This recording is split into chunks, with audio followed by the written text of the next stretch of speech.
So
oh boy, we've got some splaining to do. Yep. Hi, Jin. Yes. Well, to explain that, It's there was my a fault. time that actually it's New Zealand's fault. Like, no, Yeah, actually, it's it's my the time it's change. my fault. It's the time change because I set it up for my time and I actually jumped ahead an hour like last week. So, like, there's only like when I do like the AM to PM plus 6 hours I used to do for record, and now it's 5 hours. So we met to do the stream prep at the time we should have streamed, and then we realized, oh shoot, like wait, why am I getting a notice that I'm late for my own stream? And I'm looking in, my stream should have started 30 minutes. What are you talking about? Oh, it's set for 6 p.m. Oh, 6 p.m. my time. not, not 12 noon Wrecker's time. You know what I mean? Never mind. Mhm. I know yeah. Anyway, time change. That's what happened. And we're late. And we're sorry. And Yep. thank you for waiting. You know, I'm glad no, we didn't reschedule. We're just really, really late. We're really, really late. I've never been this late for a stream before, ever. This is so crazy. Crazy, crazy. But anyway, how you doing, Rick? Now that we're all rushed. Oh, easy come, easy go. What does that mean? you know, Um, what does that mean? I just lost the well, kid. I was kind of hoping that the weather would be a little bit warmer right now, but it feels a lot colder than it actually is. You know what, Jin? He's gonna talk to us about cold, and I'll bet you it's like 65 there, a beautiful spring day, and he's gonna complain when we're here sitting here in our 40 and 30-degree weather. Cause I know It's Jin was saying he got snow yesterday. it's 67. I have absolutely no sympathy for you whatsoever. Crying But about how cold it is when it's 67 degrees. Am I wrong, but Jin? it I mean, doesn't feel am I like just mean? 67. What does it feel like? Oh my gosh, it's a chilly 65 when you think about going to just get out of here with It's more that. like, 58-ish. Oh, it's not snowing. You got no ice. Yeah, let's hear. No, Jen says, "Yeah, I'm with you, Jen. Let's hear the wind. Yeah, whip out that itty bitty little violin that you got there. Wee wee." I don't think there's one small enough right now. I'm sorry, sorry, not sorry, but like it's pretty hard to have sympathy when I'm definitely freezing my tuchus off over here. Mm. You know what I mean, Jean? It's cold, and I'm sure Jean knows what I mean because it's been just chilly in snow. I had snow the day before. It's just too much. It's just too I much. will say though, yesterday kind of sucked because it had just rained and then it was really hot, so it was super muggy, and it was actually pretty hard to breathe. Was it? Yeah. Yeah, Because I mean, you do. You get some real heat. There. I realize. I'm I only I picking will on say you. we're not the hottest country in the world, but like our sun just burns. Hmm. You just you Well, just you're you, pretty. you just get That burnt. southern hemisphere. You're pretty closer to it than we are for Yeah, sure. I think we're pretty much right under the hole. Well, what's left of the hole. Hmm. Are you actually hell on earth then? Um, spend about an hour out in the sun without any sunblock. Yeah, yeah, we'd be hell on earth. I would think so, right? I would think so. Well, like I have no idea of the wait. Hold on. I have no idea of the coldest temp I've been out in, but diesel fuel was gelling in the tanks of vehicles. Officially, it is negative 50. Oh my God. You know what? My oil here, the last storm, not this storm, with the one before when it was like -3 and 4, it gelled up. My whole system Hmm. stopped working. And it was because the fuel wouldn't flow in the lines and it gulped up like the filters, everything. It was a disaster. I had service what, 4 times in 2 days. Mm-hmm. It kept starting and stopping and starting and stopping. It was a nightmare. Yeah, it was terrible. And I didn't think that Yeah. could happen. It has never happened before. We've had cold winters for No, this. I don't think you've ever had that actually happen to you before. No, no. I actually thought they were pulling my leg. Actually, because I was like, yeah, right. Like, okay, this can't happen. But, I know when I worked in with heavy machinery doing fitting and turning, the machines actually you have to actually change the oil out for specific seasonal oil. So like instead of using olive oil, we had to use sunflower seed. oh yeah, I'm it kidding. did because they had. No, I don't know you what have to use you're a talking about here. in heavy machines you have to use a certain type of oil. Um, it's not sunflower seed or olive oil. It's like a specific engine oil type thing, Mm-hmm. and during the summer you have to use a a very low viscosity. That's not affected by the heat too much. Um, and then in the winter you have to use a high viscosity. I can't remember. Um, you have to use one that is for the cold, so it doesn't gel up as much. If you use the winter oil in the summer, it can actually catch fire, if I remember correctly. Hmm. Oh Something yeah. like that. Hmm. Well,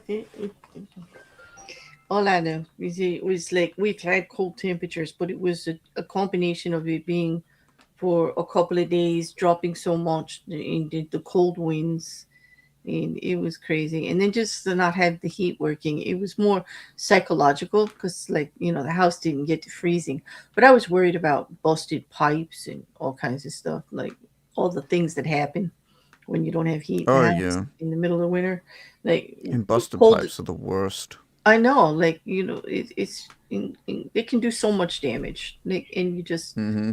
take you years to fix everything. And I wasn't looking forward to it.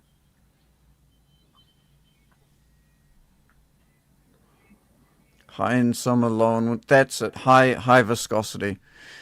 I don't know why. For some reason, I thought high viscosity was when it didn't flow as easily. Oh When it no, didn't, it would when be it flew. thinner. Yeah, it would be Yeah, more. Yeah, more viscous is thinner, liquidy, flowy, right? Less thicker. yeah. High Yeah. viscosity means it flows better. Mm-hmm. I think. No, Yes. high viscosity is when it doesn't flow as well. Low viscosity is when it flows better. There, Really? I think so. Mm-mm. I'm probably wrong actually.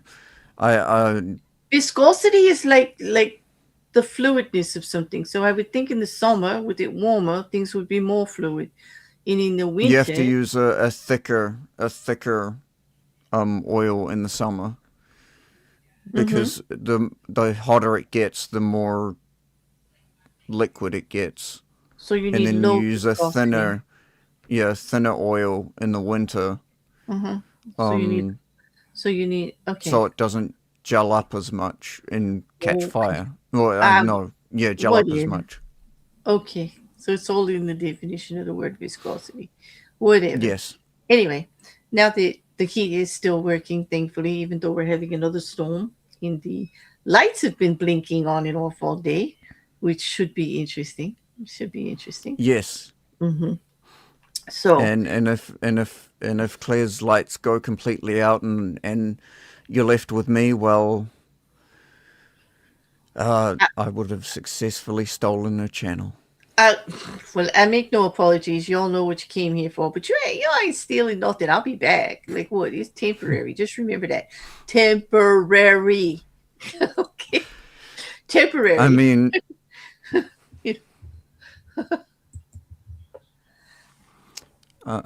nothing's more permanent than a temporary fix. Oh, oh, bad band-aids. Here we go. We said we weren't going to talk about politics. It, the last stream was only in the yellow for like not even a day, so that was good. Oh, excellent. My mayhem was in the yellow for 3 days. I had to wrestle that one out, rightly so. It was a bit. It got a bit risque, just a little bit. Hmm. YouTube wasn't ready for me to do my old bear tricks. They weren't ready for me to go back to that. They were like, "We thought you were behaving. We thought you were so good. We didn't have to worry about you anymore." And there you go. Oh my gosh. Well, actually, no. We had some interesting questions and some interesting comments. Um, so, are you ready? Are you ready for chapter 27? I don't know if anybody's ready for chapter 27. Ready as I'll ever be. Yeah, sorry, Jin. I was so late. I don't know if anybody's gonna be joining you for groping today, but thank you for being there. And Mm-hmm. you even stretched in preparation just to, hey, be prepared. You never know what's gonna happen. There's still time. We're gonna be here for a while. Chapter Mm-hmm. 27 is a bit much, actually. See, there you go. Hello. Nice to see you there, Charlotte. That she's just listening. You can, be prepared to get groped though.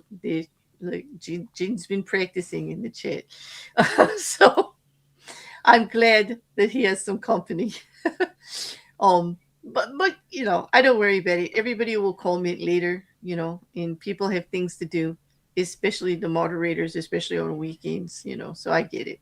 And, you know, it's my own fault for showing up 40 minutes late to my own stream. I mean, you can't expect people to hang out. Like, although, thank you, Jin, that you did.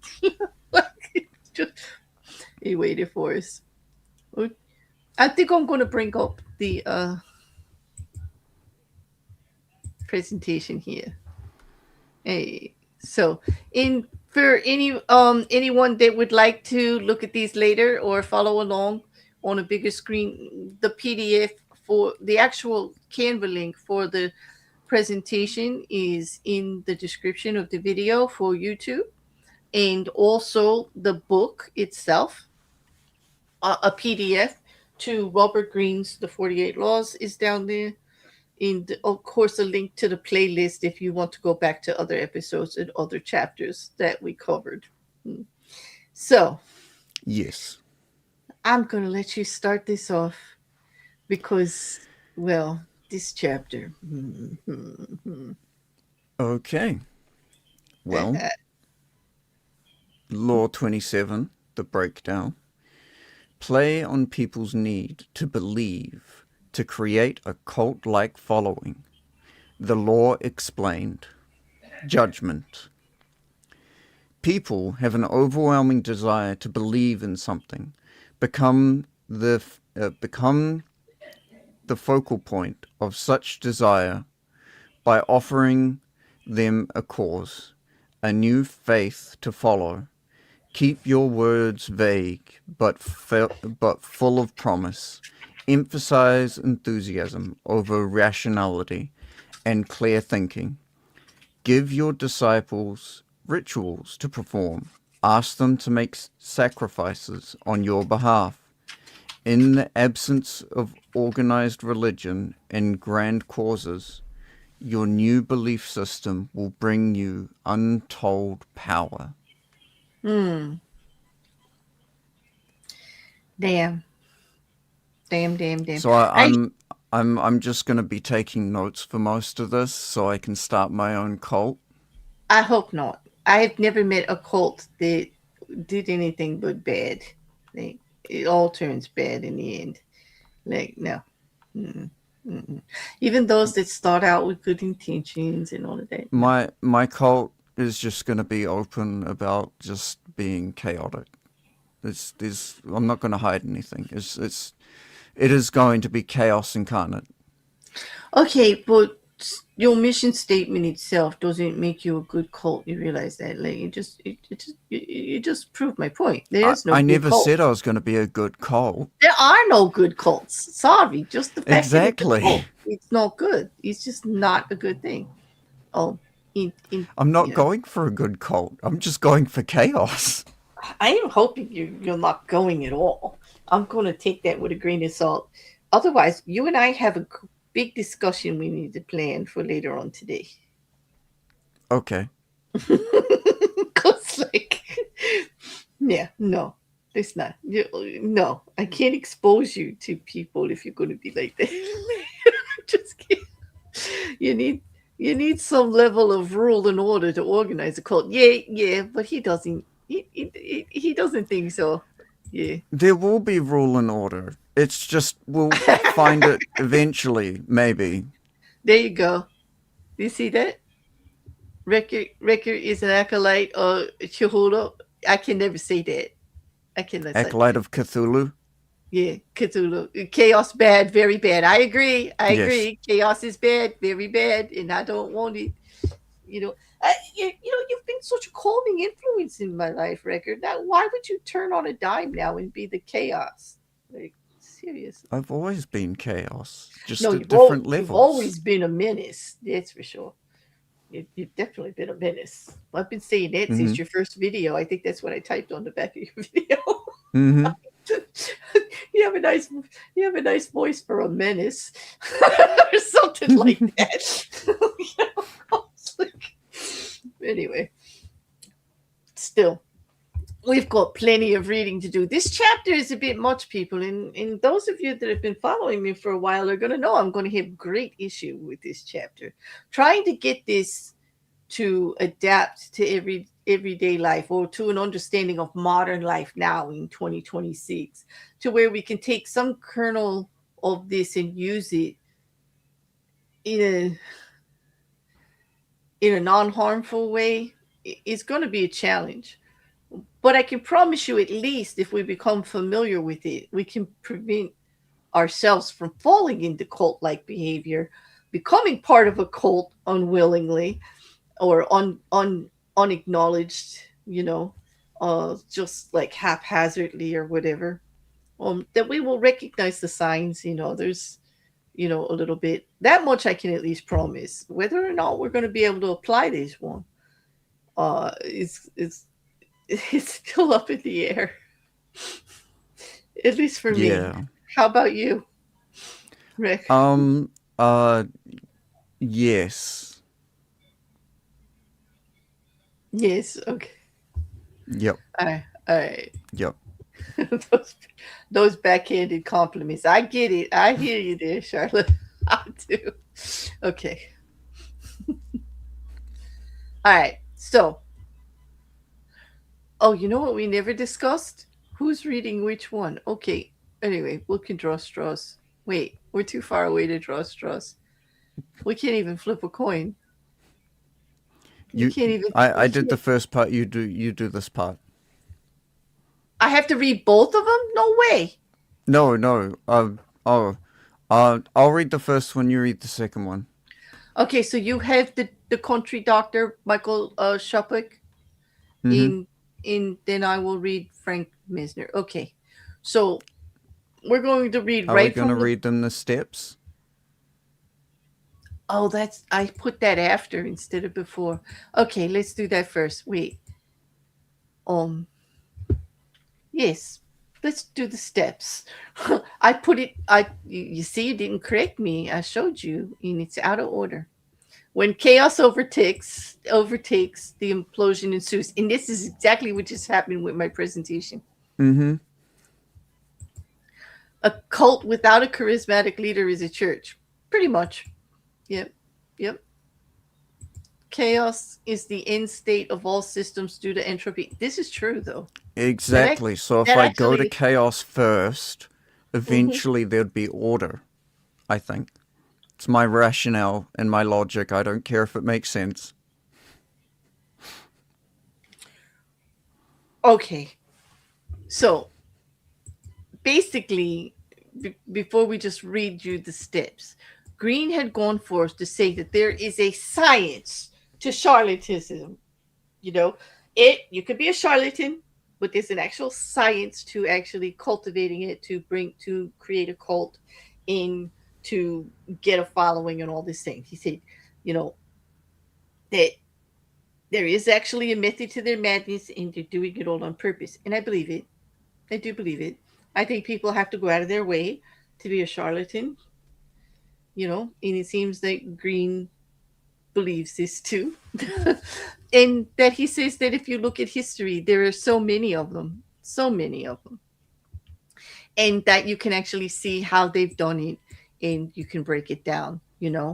Um, and so he gave us 5 simple steps. I mean, the he says that the gimmicks that they use, they seem quaint by in today's standards, but there are thousands of charlatans among us every day using the same tried and true methods from their predecessors from decades and centuries ago.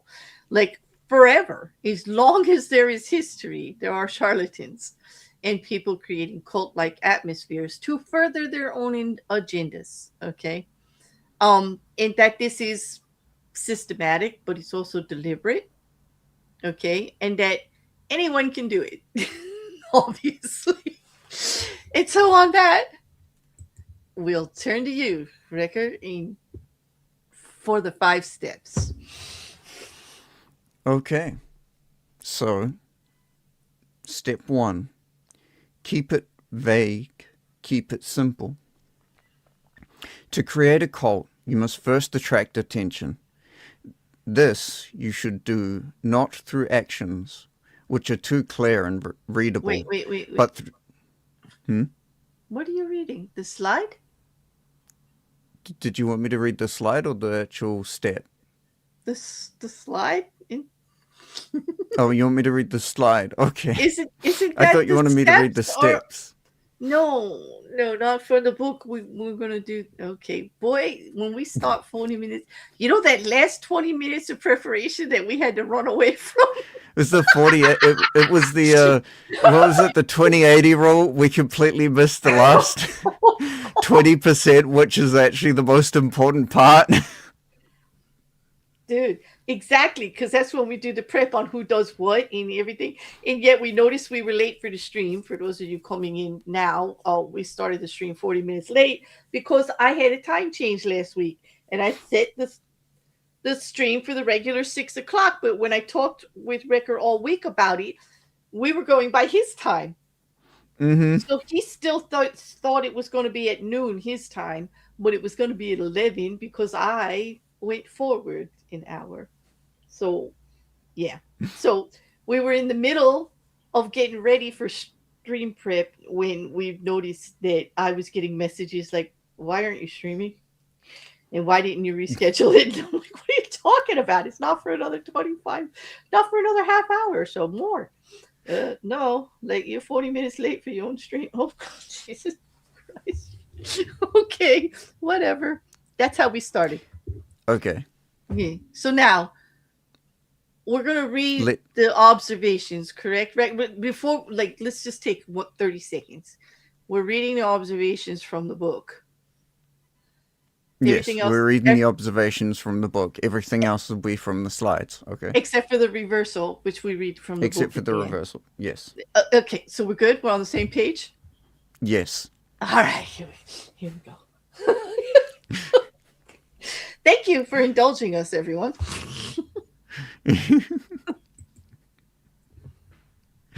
Okay. To create a cult like following, Green outlines 5 practical steps. Step 1 is keep things vague and simple. Big, emotionally charged promises. I will make you better, happier, richer, saved, without concrete mechanics. What? Emphasize images. Hmm? So that's like make you all the promises, but don't tell you how. Don't tell you how. Yes, Yeah. it's Okay. like saying Like um saying what we want to hear. Like, yeah. yeah, I will bring you the greatest tidings of all.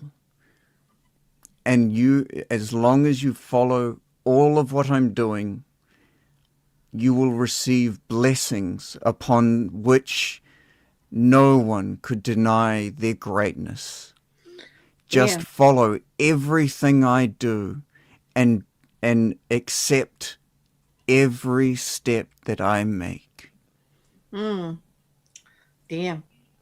It's kind of like old time advertisers used to do for series, and they would like tell you all the great stuff that's going to happen, and then they would say something like, "And tune in next week where we will show you," and just made that Mm-hmm. cult following for the show. Like they were always dangling Just stuff keep in front of stringing you. them along. Yep. Just keep stringing them along, even in advertising in the Mm-hmm. 70s and 80s. With like that's when series. That's when I become familiar with series television, like Friends and stuff like that, like the 90s, whatever. You know, Mm-hmm. eh, is it too young for you? I don't know. Am I dating myself too much?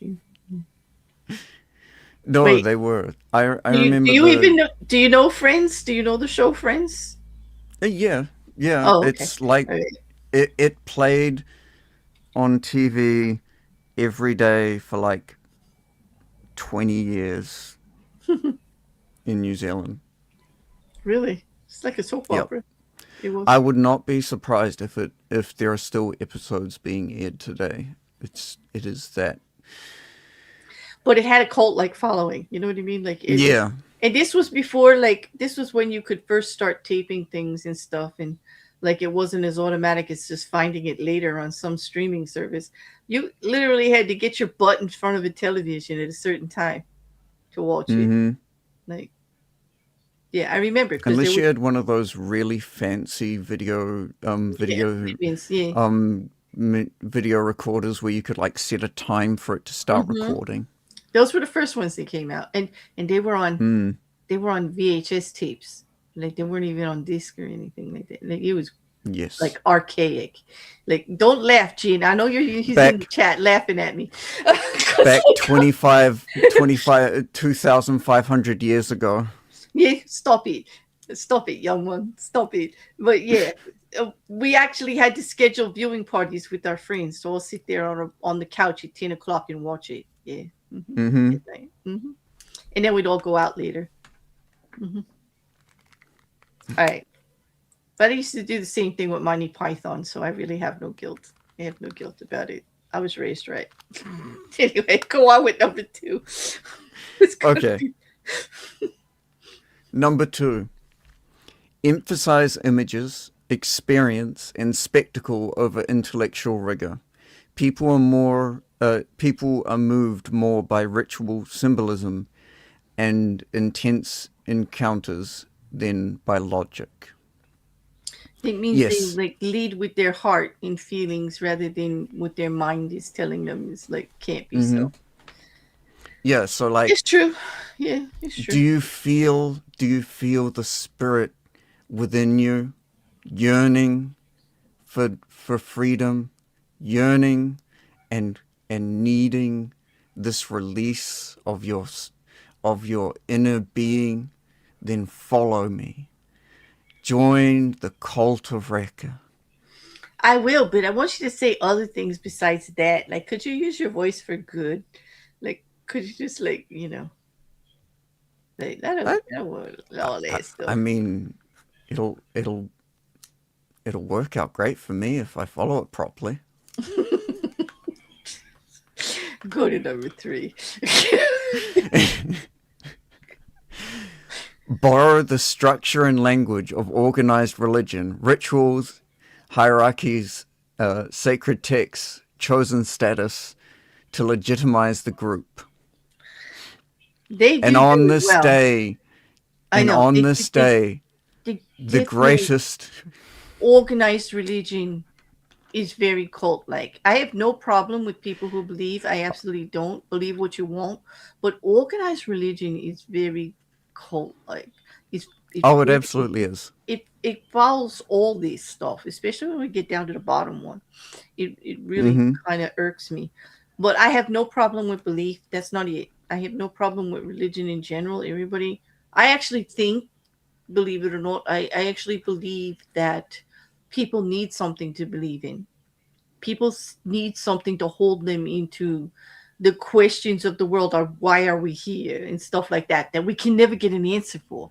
So we Mm-hmm. actually need to ground ourselves something bigger than ourselves, because like humans are inherently arrogant and ignorant and Mm-hmm. not really doing things in their own best interest, like for their own good sometimes. um in It actually is beneficial to believe that there is something bigger than us, to hold us in check. You know what I mean? That kind of what I think is for. It also kind of grounds you and gives you some purpose. And I think that, human nature needs that, whatever the belief is, whether it be in religion or anything, you know. So I'm not against it, but organized religion is very cult-like, and that I'm against because even organized religions do great damage to other religions and people who don't believe the same as them. And yeah, it's very cultish. Like that's the It word, can be cult. very toxic. It's very toxic because they developed that, like number five when we get to it. Yeah. So like, yeah, they do it well though. You have to admit they do it so darn well. Oh, absolutely. They're, I mean, they're some of the most successful businesses out there. The Vatican, yes. That goes all the way back to early in our history, and the Vatican is one of the most successful organized business. Yes, organized cult making money from the get go. Hmm. I mean, how many people who preach piety do you know that own private jets? Well, that's why number four is so important. Yep. Number four, disguise where the money or power come from. make followers feel they are part of a pure mission, not commercial or self aggrandizing enterprises. I think some of the newer platforms for religion, they like tel televangelists, is that what they call them? The ones that get on TV and preach about, how they need the money for this, that, and the other thing, and then you see them jet setting around on their private jet and their $8 million mansion. God gave me this. God gave me this ability to go on this holiday to Mhm. Hawaii.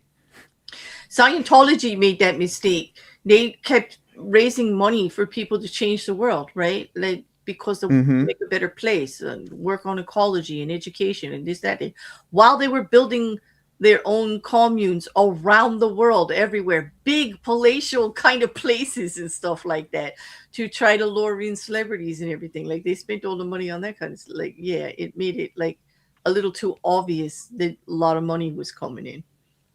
Yeah. Mm-hmm. Mhm. But by then you got a following, and do they really care? No. Mm. No, by then they're pretty much just captured. Right. And that's so by then it's those that don't want to donate and don't want to contribute. You could just use number five against them, right? Yes. Create an us versus them. Enemy identify an open an enemy. Identify an outgroup. Outsiders, critics, haters, corrupt elites to strengthen in-group cohesion and loyalty. So So basically, anyone that disagrees with me is clearly just on the wrong path and is mm-hmm. damned to to hell, and you don't want to go down the same path as them, so you need to follow everything I say, That's right. You and only, yep, that's it. and give yourself completely to the uh, gathering of Wrecker. Oh, God, here we go. You know, everyone. By the end of this stream, he's gonna have a cult following. You realize that, right? Like, we're watching it in action. This is not a good thing. No, no, it's not a cult. It's It's a gathering. Oh, I forgot. a gathering, That's right. a Relabel it so that it's not doesn't look like the evil that it is. It's like yep, It's like yeah, if I just pronounce it as Evel, it doesn't sound as bad, even though it's exactly. still evil. Or the devil, or Wrecker is just being a cult menace. Instead of a menace, it just this is bad. This is bad. And then if I don't agree with him, he's just gonna say I'm a hater. He's like Yep, she yep, belongs to that other group. exactly. Those Mm-hmm. haters. Of course she can't identify with the goodness that is the gathering of Wrecker, which is Exactly. just an evil cult that we don't want anything to do with. But And I'm just a and for hater. Yeah. exactly. And no one, no one needs haters. No one needs them. No one wants them. But you know Yeah, what? exactly. I do actually listen to what they're saying just to see if there's anything there, because I do believe in two sides to every story. And like, I'm letting you say your piece about your gathering or whatever it is you're calling it. Oh, but just don't want you to feel heard. I just don't tend to agree. That's Well, all. me and the uh uh paladins of justice Oh my God! Now are he's are assigning. Oh, will always portray the best of us. Always did you show the call them best. the paladins of justice? Did you? Yes, Was it your name or justice? Like, what did you actually say? What did the you say, justice? paladins of justice. Oh, okay. Okay. I'm like, what the heck? Yep. I thought it was a menace. I thought it was the minions of menace. And now it's the paladins of justice. How did we No, get here? no. We are the men. We are the gathering of the menace. But each and every person who joins me is a paladin of justice. Okay. Mhm. Yep. Don't think about it. No, I don't want to think about it. I Just def- accept it. Yep. no, I'm not accepting it either. I'm not thinking about it. Or I'm not accepting. I'm resisting. Can you tell? I'm resisting. Oh, I got to go the other way because we went backwards. Okay. So now let's give them some history examples. What do you say? I like the You sound think? of that. Yeah. I hope it doesn't encourage you anymore. But I, it's a useless hope. I can tell already. Well, we'll go. It's gonna be. You said you wanted the first one, which is actually the second one. Yes. In the book, they give us another example, but we decided these two were better. Um, because we didn't know we were going to be late, but of course, like we don't have time to do all three. No. Right. Okay. So, observance in this case two. In the mid 1700s, word spread in Europe's fashionable society of a Swiss country doctor named Michael Schuppach, Mm-hmm. who practiced a different kind of medicine. He used the healing powers of nature to perform miraculous cures. Soon, well to do people from all over the continent, their all over the continent, their ailments, both serious and mild, were making the trek to the alpine village of Langnu, where Schuppach lived and worked.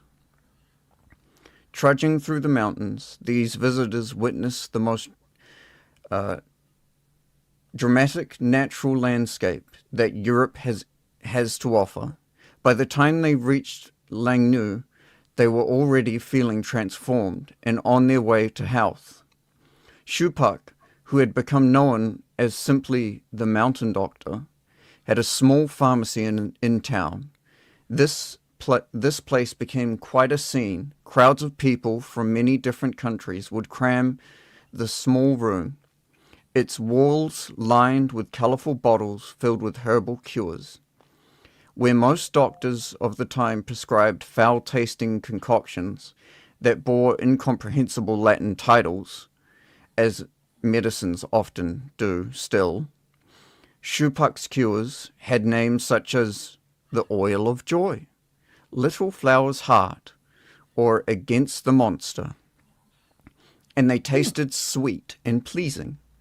Visitors to Langnu would have to wait patiently for a visit with the mountain doctor, because every day some 80 messengers would arrive at the pharmacy bearing flasks of urine from all over Europe. Schuppach claimed that he could diagnose what ailed you simply by looking at a sample of your urine and reading a written description of your ailment. Hmm. Naturally, he read the description very carefully before prescribing a cure. When he finally had a spare minute, the urine sample, the urine samples took up most of his time. He would call the visitor into his office in the pharmacy. He would then examine this person's urine sample, explain that its appearance would tell him everything he needed to know, and explain to him everything he needed to know. Country people had a sense for these things, he would say. Their wisdom came from living a simple, godly life with none of the complications of urban living. This personal consultation would also include a discussion as to how one might bring one's soul more into harmony with nature. Hmm. Schuppach had devised many forms of treatment, each profoundly unlike the usual medical practices of the time. He was a believer, for instance, in electric shock therapy, which is still used today. Mm. To those who wondered whether this was in uh, to those who wondered whether this was keeping with his beliefs in the healing power of nature, he would explain that electricity is a natural phenomenon. He was merely imitating the power of lightning. One of his patients claimed to be inhabited by seven devils. One of his patients claimed to be inhabited by seven devils. The doctor cured him with electrical shocks, and he administered these. As he administered these, he exclaimed that he could see the devils flying out the man's body, one by one. Another man claimed to have swallowed a hay wagon and its driver, which were causing him massive pains in the chest. The mountain doctor listened patiently, claimed to be able to hear the crack of a whip in the man's belly, promised to cure him, and gave him a sedative and a purgative. Okay. The man fell asleep on the chair outside the pharmacy. As soon as he woke up, he vomited, and as he vomited, a hay wagon sped past him. The mountain doctor had hired it for the occasion, the crack of its whip making him feel that somehow he had indeed expelled it under the doctor's cure. Over the years, the mountain doctor's fame grew. He was consulted by the powerful, even the writer Goethe made the Yep. trek. Goethe made the trek to his village, and he became the center of a cult of nature in which everything natural was considered worthy of worship. Shupak was careful to create effects that would entertain and inspire his patients. A professor who visited him once wrote, "One stands or sits in company. One plays cards, sometimes with a young woman. Now a concert is given, now a lunch or supper, and now a little ballet is presented." With a very happy effect, the freedom of nature is everywhere, united with the pleasures of Beaumont, The Beaumont. Yeah. Beaumont. Mm-hmm. And if the doctor is not able to heal any disease, he can at least cure hypochondria and the vapors. So, the interpretation. Shupak had begun his career as an ordinary village doctor. He would sometimes use in his practice some of the village remedies he had grown up with, and apparently he had noticed some results, for soon these herbal tinctures and natural forms of healing became his speciality. And in fact, his natural form of healing did have profound psychological effects on his patients. Where the normal drugs of the time created fear and pain, Shupak's treatments were comfortable and soothing. The resulting improvement in the patient's mood was a critical element in the cures he brought about. His patients believed so deeply in his skill that they willed themselves into health. Instead of scoffing at their irrational explanations for their ailments, Shupak used their hypochondria to make it seem that he had effected a great cure. The cause of the mountain doctor teaches us valuable lessons in the creation of a cult-like following. First, you must find a way to engage people's will, to make their beliefs in your powers strong enough that they imagined all sorts of benefits. The belief will have a self-fulfilling quality, but you must make sure that it is you, rather than their own will, who is seen as the agent of transformation.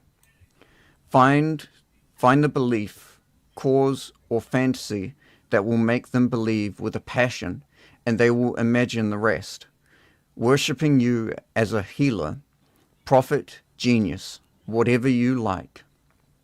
Second, Shupak teaches us the everlasting power of belief in nature and in simplicity. Nature, in reality, is full of that is terrifying, poison, much that is terrifying. Poisonous plants, fierce animals, sudden disasters, plagues. Belief, belief healing, comf- comforting quality of nature is really a constructed myth, a romanticism. But the appeal to nature can bring you great power, especially in complicated and stressful times. This appeal, however, must be handled right. Devise a kind of theatre of nature in which you, as the director, pick and choose the qualities that fits the romanticism of the times. The mountain doctor played the part to perfection, playing up his homespun wisdom and wit, and staging his cures as dramatic pieces. He did not make himself one with nature. Instead, he molded nature into a cult of artificial construction. To create a natural effect, you actually have to work hard, make, making, making nature theatrical and, and delightfully pagan. Otherwise, no one will notice. Nature, too, must follow trends and be progressive. Hmm. It is a very good example, actually, because like the whole the whole stage that he set with the incense and music and a beautiful room, and then catering to mostly women they wanted to be paid attention to. Mm. No, wrong one. Sorry. Actually, That, laying yeah. the scene that just listening to them about their ailments and stuff, and like Mm, he gets them to write them all out so that they can address it specifically exactly what they're saying, whether it's true or not. And it is true that sometimes you can tell by certain things, like somebody says they got a lot of pain in their stomach after they eat, then you would most likely assume it's something they ate, right? Or mm-hmm. something in their diet that's irritating it or something like that, especially if it's long term. So they gave him lots of clues on how to get the answers they wanted, even though common sense would say they already have these answers. What I think it plays upon our need to like be reassured, like, or to know that have a expert or somebody who knows more than us tell us that it's so, because we're always like kind of second guessing ourselves, and to give validation to like what we're thinking and about it, whatever the ailment. And didn't it say that most of them were like, doesn't it seem like they treating them like they're maybe like hypochondriacs? Yep. He You know. absolutely is playing on the hypochondriacs. Mm-hmm. Well, I think it's like funny, like the part about all these people sending their urine to him, and he has to spend so many hours of the day going through all these packages of urine. And he must He, be, just he, think of the amount of money he's making, though. yeah. I can, he probably, I mean, if all you had to do was look at urine and listen to them talk a little bit and give them something to make them vomit and pass out, or pass out and vomit, I, why not? It's just urine. Although it Mm. can't have been very sanitary back then. I don't think I so. hope he had a bunch of lemon trees. Yes, exactly. Lots of like 80 bottles of urine delivered just by post with the notes before he even could see patients. He probably made more money on the patients he saw, like one on one, like a personal Mm. consultation. But I mean, he must have been making it like hand over fist, you know. Oh, he had to be. Mm. Especially because all his remedies were just like homemade. Yeah, yeah. But it is true. Like we want to think that there's something simple to do to answer it. Like it just get the reassurance that it really is that simple. Something in nature, like like your urine's too dark, drink more water, like something like that. Mm-hmm. Like let your body just flush things naturally, something along that nature. But he's got to make it with all like big fancy words and make it like he's figured it all out. Well, Mm. I mean, in this case, I don't think he did any real harm to anyone. No, he wasn't like trying to give people and make people drink like lead sugar. I don't think, as far as I No, know. and the fact that he made them knowing that the one thing that people didn't like about traditional medicine was how it tasted nasty and it like was just like something you didn't want to do.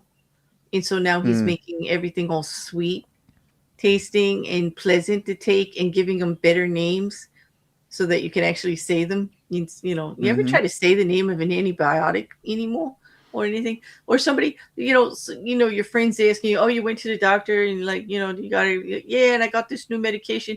And they're like, oh, what are you taking? And you're like, oh, blah, blah, blah, blah. Yeah, right. Whatever that is. Because everything's like 20 syllables long, Mm-hmm. you know? Yeah, too much. Too much. All right. Let's move on Some to the sort of next things one. as mother kissing, same sort of thing as a mother kissing their kid's injury better, from the sound of it. Yeah, absolutely. Yeah, exactly. Here, let me pull that up. Kissing the kids in. Yes, exactly. Just because it's really the soothing words and that somebody hears you that it hurts and they care that actually matters more than whatever they do about the wound, right? It's the actions and the acknowledgement of your suffering that is the most. I actually Mm-hmm. think so. I do. Oh, I read the note. Thank you. You have a good evening too. I can imagine. I'm trying to picture us up on a big TV. What do you think, Rebecca? Can you imagine? Like our little Lego? I'll be honest, I've done stuff like that on the odd occasion too. Someone says they've rebooted, but I can tell by the system uptime they haven't actually done it. I'll tell them I made some change on the back end and they need to reboot again. I see. You walk them through it. Yeah, you kind of tell them Sometimes what you you have want to to. hear. Yeah, because it ain't gonna challenging them isn't really going to get anything done, right? It's not really going to get anything anything done. No, unless you've already got a reputation of being like a super genius, Mm-hmm. which very few ever do, then not many people are going to put up with any kind of confrontation. No, no, I hear you on that one.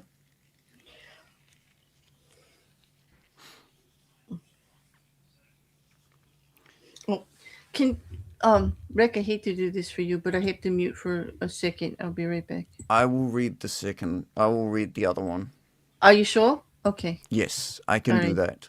I You have appreciate to it. put I'm up. so sorry. Everyone has to put up with me reading it, reading You have a again. great boy, and this one's a good one. This one stuck with me. I like this one actually. Yeah. Mm-hmm. Hmm. I'll be right back. Okay. Now that I have this entire thing to myself, um, so prayer time will be in about 3 hours. And no, I'm kidding. Anyway, observance three. In 1788, at the age of 55, the doctor and scientist Franz Mesmer was at a crossroads. He was a pioneer in the study of animal magnetism. The belief that animals contained magnetic matter and that a doctor or specialist can effect miraculous cures by working on this charged substance. But in Vienna, where he lived, his theories had met with scorn and ridicule from the medical establishment. In treating women for convulsions, Mesmer claimed to have worked a number of cures, his proudest achievement being the restoration of sight to a blind girl. But another doctor who examined the young girl said she was blind as ever. An assessment with which she herself agreed. Mesmer countered that his enemies were out to slander him by winning her over to their side. This claim only elicited more ridicule. Clearly, the sober-minded Venese,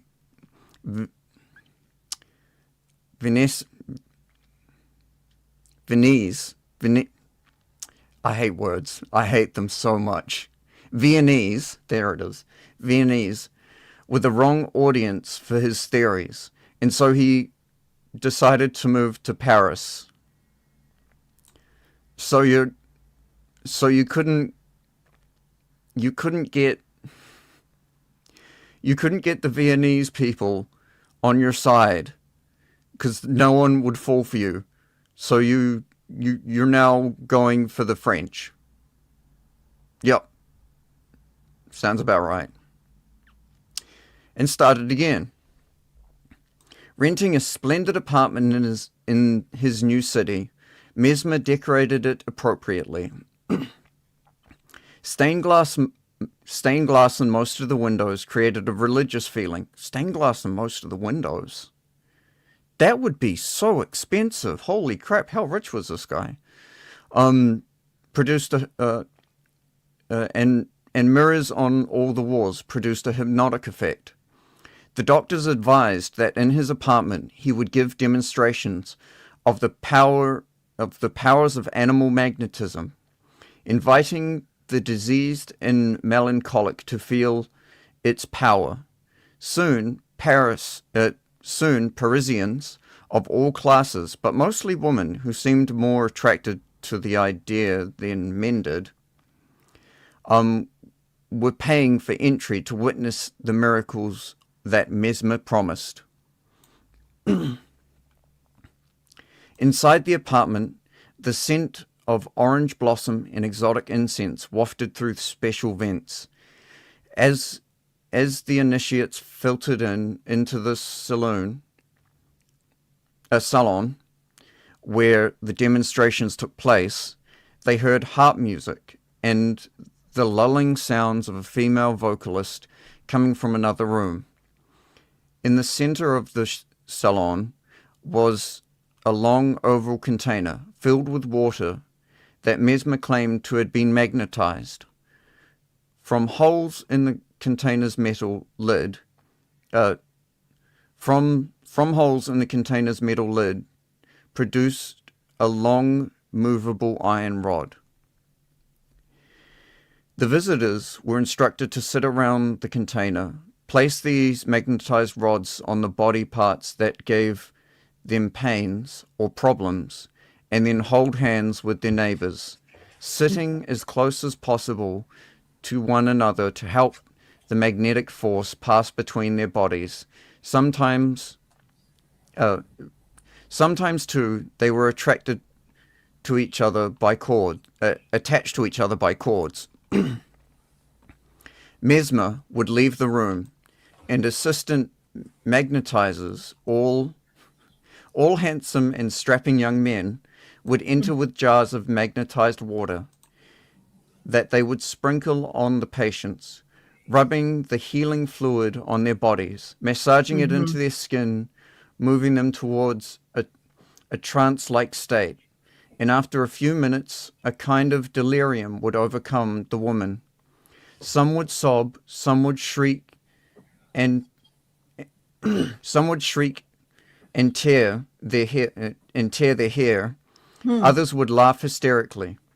At the height of the delirium, Mesmer would re-enter the salon, dressed in a flowing silk robe embroidered with golden flowers and carrying a white magnetic rod.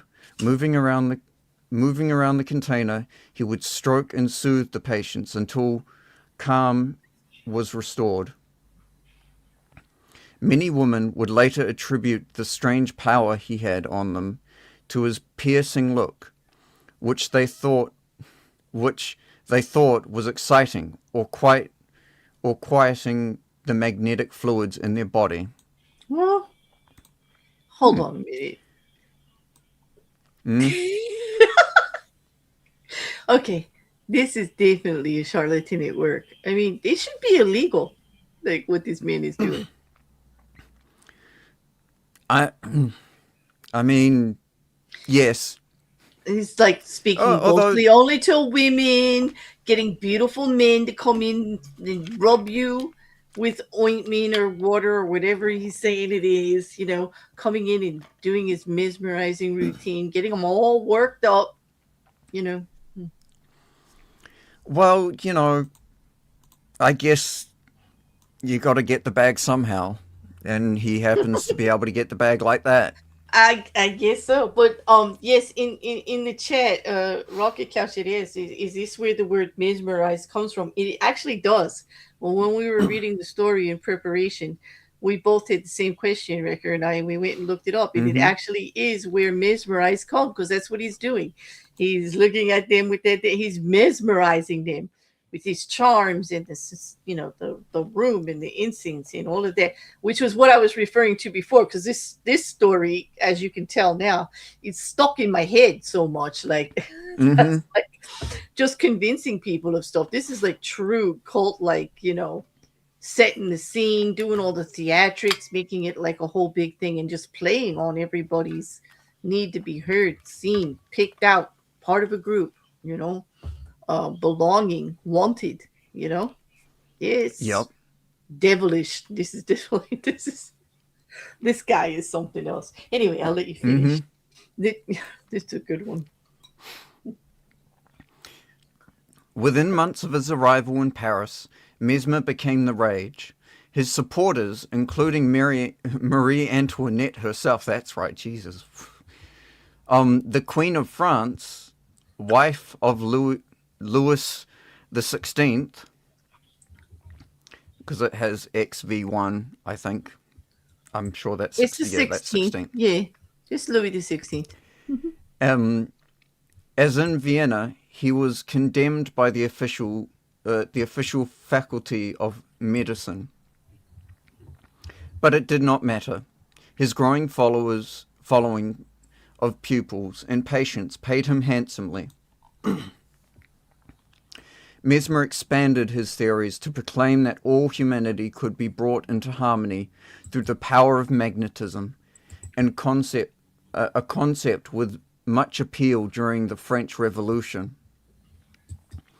A cult of mesmerism spread across the country.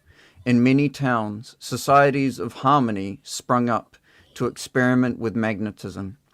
These societies eventually became notorious. They tended to be led by uh, libertines who would turn this turn their sessions into a kind of group orgy. Of course, it's just what I was saying all along. Like, of course. See, it's Yep, not just me. Yeah. yep, Okay. I mean, what else do you think was going on there? yeah, yeah.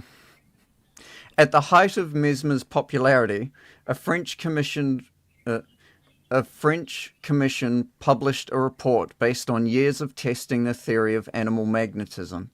The conclusion: magnetism's effect on the body actually came from a kind of group hysteria or autosuggestion, Mm-hmm. suggestion, basically a giant placebo. Mm-hmm.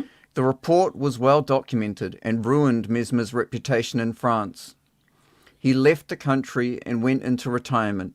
Only a few years later, however, imitators sprang up all over Europe, and the cult of mesmerism spread once again, and its believers more numerous than ever. That is Isn't something it? else. It, so Isn't they that the couldn't way it even. goes, though? He stopped, but it was such a good con that everybody just picked it up and went with it because, like, yeah, what use magnetism, animal magnetism, like that just speaks to like the inner urge of people. Like, there's so many play on words here with this the whole structure of this. I I don't know. mean, Yeah. Apparently, it Mhm. was a good excuse to just have orgies. Apparently, but it worked. They all fell for it. And how many cults do you know that actually use that? They actually use some kind of enticement of that nature for the young people and everything. You know, the freedom, Oh, this, that, and the other absolutely. thing. All right. Yes. And how many dirty old cult leaders do you know that just use it to bring in women and stuff and say it's like some kind of rite or ritual or some kind of blessing to be with them, to sleep with them. I Mm-hmm. mean, it's everywhere. Like it's just this. I mean, I've done a little bit of cult stuff on my channels, and there were quite a few that I went in. It was always just some guy organizing a cult so he could have, you know, access to more women. Like what, like the guy from Nexium, you know, like, and how all of those women fell for it, and he would Mm-hmm. just actually ruin them emotionally. These were intelligent women, professional women who were just looking for an answer on how to make the like some meaning in life and how to make the world better, and he used that to his advantage. It just destroyed them, absolutely destroyed them, turned them into Yep. possessions and chattel, and like it was, wow, it was heartbreaking to do that research. I'm so glad that he's going to be in jail forever and ever and ever and ever. Well, like almost all cults are like that. This is, like I said, this way I have a real hard time with Green actually promoting this as a way to gain power in business and all. Like, it is a way that people use power. I will say that it belongs in this book as an example of the use or misuse of power in a situation. Would you agree? Mm-hmm. Like, Oh, yeah. absolutely. But trying to get this to use in everyday life, like, no. Very much not. Very much not. Mm-hmm. I have a hard time. I mean, I would welcome any suggestions that anybody has on that. But there are some key lessons in there without making it overly that we'll be able to go into later. Did did I let you finish the whole thing, or do you have more? I just have the interpretation to do. Okay, do you want to do that? I can do that. Interpretation. Mesmer's career can be broken down into two parts. When still in Vienna, he clearly believed in the validity of his theory and did all he could to prove it, but his growing frustration and the disapproval of his colleagues made him adopt another strategy. First, he moved to Paris, where no one knew him and where the extravagant theories found more fruitful soil. Then he appealed to the French love of theatre and spectacle, making his apartment into a kind of magical world in which a sensory overload of smells, sights, and sounds entered his customers. Most important, from now on, he practiced his magnetism only on a group. The group provided the setting in which the magnetism would have its proper effect, one believer infecting the other, overwhelming any individual doubter. Mesmer thus passed from being a, conf- a confirmed advocate of magnetism to the role of charlatan, using every trick in the book to captivate the public. To captivate the public, the biggest trick of all was to play on the repressed sexuality that bubbled under the surface of any group setting. In a group, a longing for social in a group, a longing for social unity, a longing older than civilization, cries out to be awakened. This desire may be uh, sub subsumed under a unifying cause, Mm-hmm. but beneath it is a repressed sexuality that the charlatan knows how to exploit and manipulate for his own purposes. This is the lesson that Mesmer teaches us, our tendency to doubt the distance that allows us to reason. Hmm. Is broken down when we join a group. The warmth and infectiousness of the group overwhelming the skeptical individual. This is the power you gain by creating a cult. Also, by playing on people's repressed sexuality, you lead them into mistaking their excited feelings for signs of your mystical strength. You gain untold power by working on people's unrealized desires for a kind of promiscuous and pagan unity. Mm. Remember, too, that the most effective cult mix religion with science. Take the latest technological trend or fad and blend it with a noble cause, a mystical faith, a new form of healing. People's interpretations of your hybrid cult will run rampant, and they will attribute powers to you that you had never even thought to claim. Hmm. Yep. It's powerful. So, The power of suggestion, the whole thing. Yeah. mm-hmm, You know, in researching for this, like I was doing last night, we were going over a mm-hmm, little of this before. We didn't get to go over all of it, but you know how I always like to look at the psychological perspective of why this stuff works, right? yes, And this one has really obvious reasons as to why it works that we can all recognize. Like the first one that they point out is the need for meaning and control. That mm-hmm, as humans, we all have a psychological drive to reduce uncertainty and existential anxiety. Like I said before, why are we here? What's the purpose? There's got to be some meaning to everything. Belief systems do give a sense of order in like a predictability, even if they're absolutely. irrational. And so even if they don't make any sense, like the cult leader that says we all just have to wear purple like on Tuesday, it doesn't make any sense, but it gives you some predictability and some order, and you try to assign some rational belief to it, even when I there might isn't write one. that down. What, purple on Tuesday? Everyone has to wear purple on Tuesdays. Yep. Oh, is there going to be a record rule now? Okay, Yep. all right. And then the other one is about cognitive dissonance in the sunk cost bonding. And let me just explain. The more that you invest in something, whether it be time or money or reputation, whatever, when you make an investment in something, the more that you put into it, the harder it is for you to admit it that it's not it wasn't useful, or that you're wrong. So you end up doubling down on the belief in the leader, even when you start to get red flags. And this is true. I see this over and over again. Like, because you've invested your time, because all this money you've thrown at it, and you're bonded with the people around, like there's like 20 people involved, and feels good to be part of a group. Even when you know things are going astray, you just keep ignoring it because you don't want to believe you're the idiot that put thousands of dollars into this or wasted a year of your life. Okay. Same things for some really toxic relationships that we have. On another Mm-hmm. note, you wonder why people stay. That's it.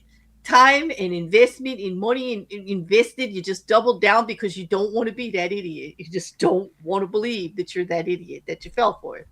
And so you double down, hoping that it's not true and that it's all going to wash out. It usually doesn't. Like when you start getting those red flags, you should actually pay attention to them, because the doubling down doesn't usually work in in the long run. Okay, but that's another psychological perspective of why this works so well on people. Uh, Another one that was brought up was in group identity and social validation, our need to belong, our need to have a tribe. That clan like loyalty activates like tribal instincts within ourselves. You feel special, you feel chosen, you're part of the in group, superior to the unwoke or the sheep that are not in your group. Like, those are them and they're not worthy. And oh my, we are worthy, we are the chosen. He likes us best. Like, there's something about that that really resonates with us, all of us as humans. And when I say us, I mean all of us, all of us. This is a tendency we all have. It's human nature. And then Mm-hmm. how about falling for the charismatic authority? Followers attenuate critical thinking when they trust a powerful, confident figure. They figure you know better. Who speaks with, this guy speaks with conviction and he's offering a simple narrative and it's easy to understand. And aha, that makes sense and it makes me feel good. And of course, I'm going to believe you. And he says it with such charm. Or if you're Mr. Mesner with those mesmerizing eyes, like those piercing, or if you're Wrecker with your like your magnitude of menace and mesmerizing ability over there, you just, or that voice, right? You use your charismatic authority to get us to do what you want, you know?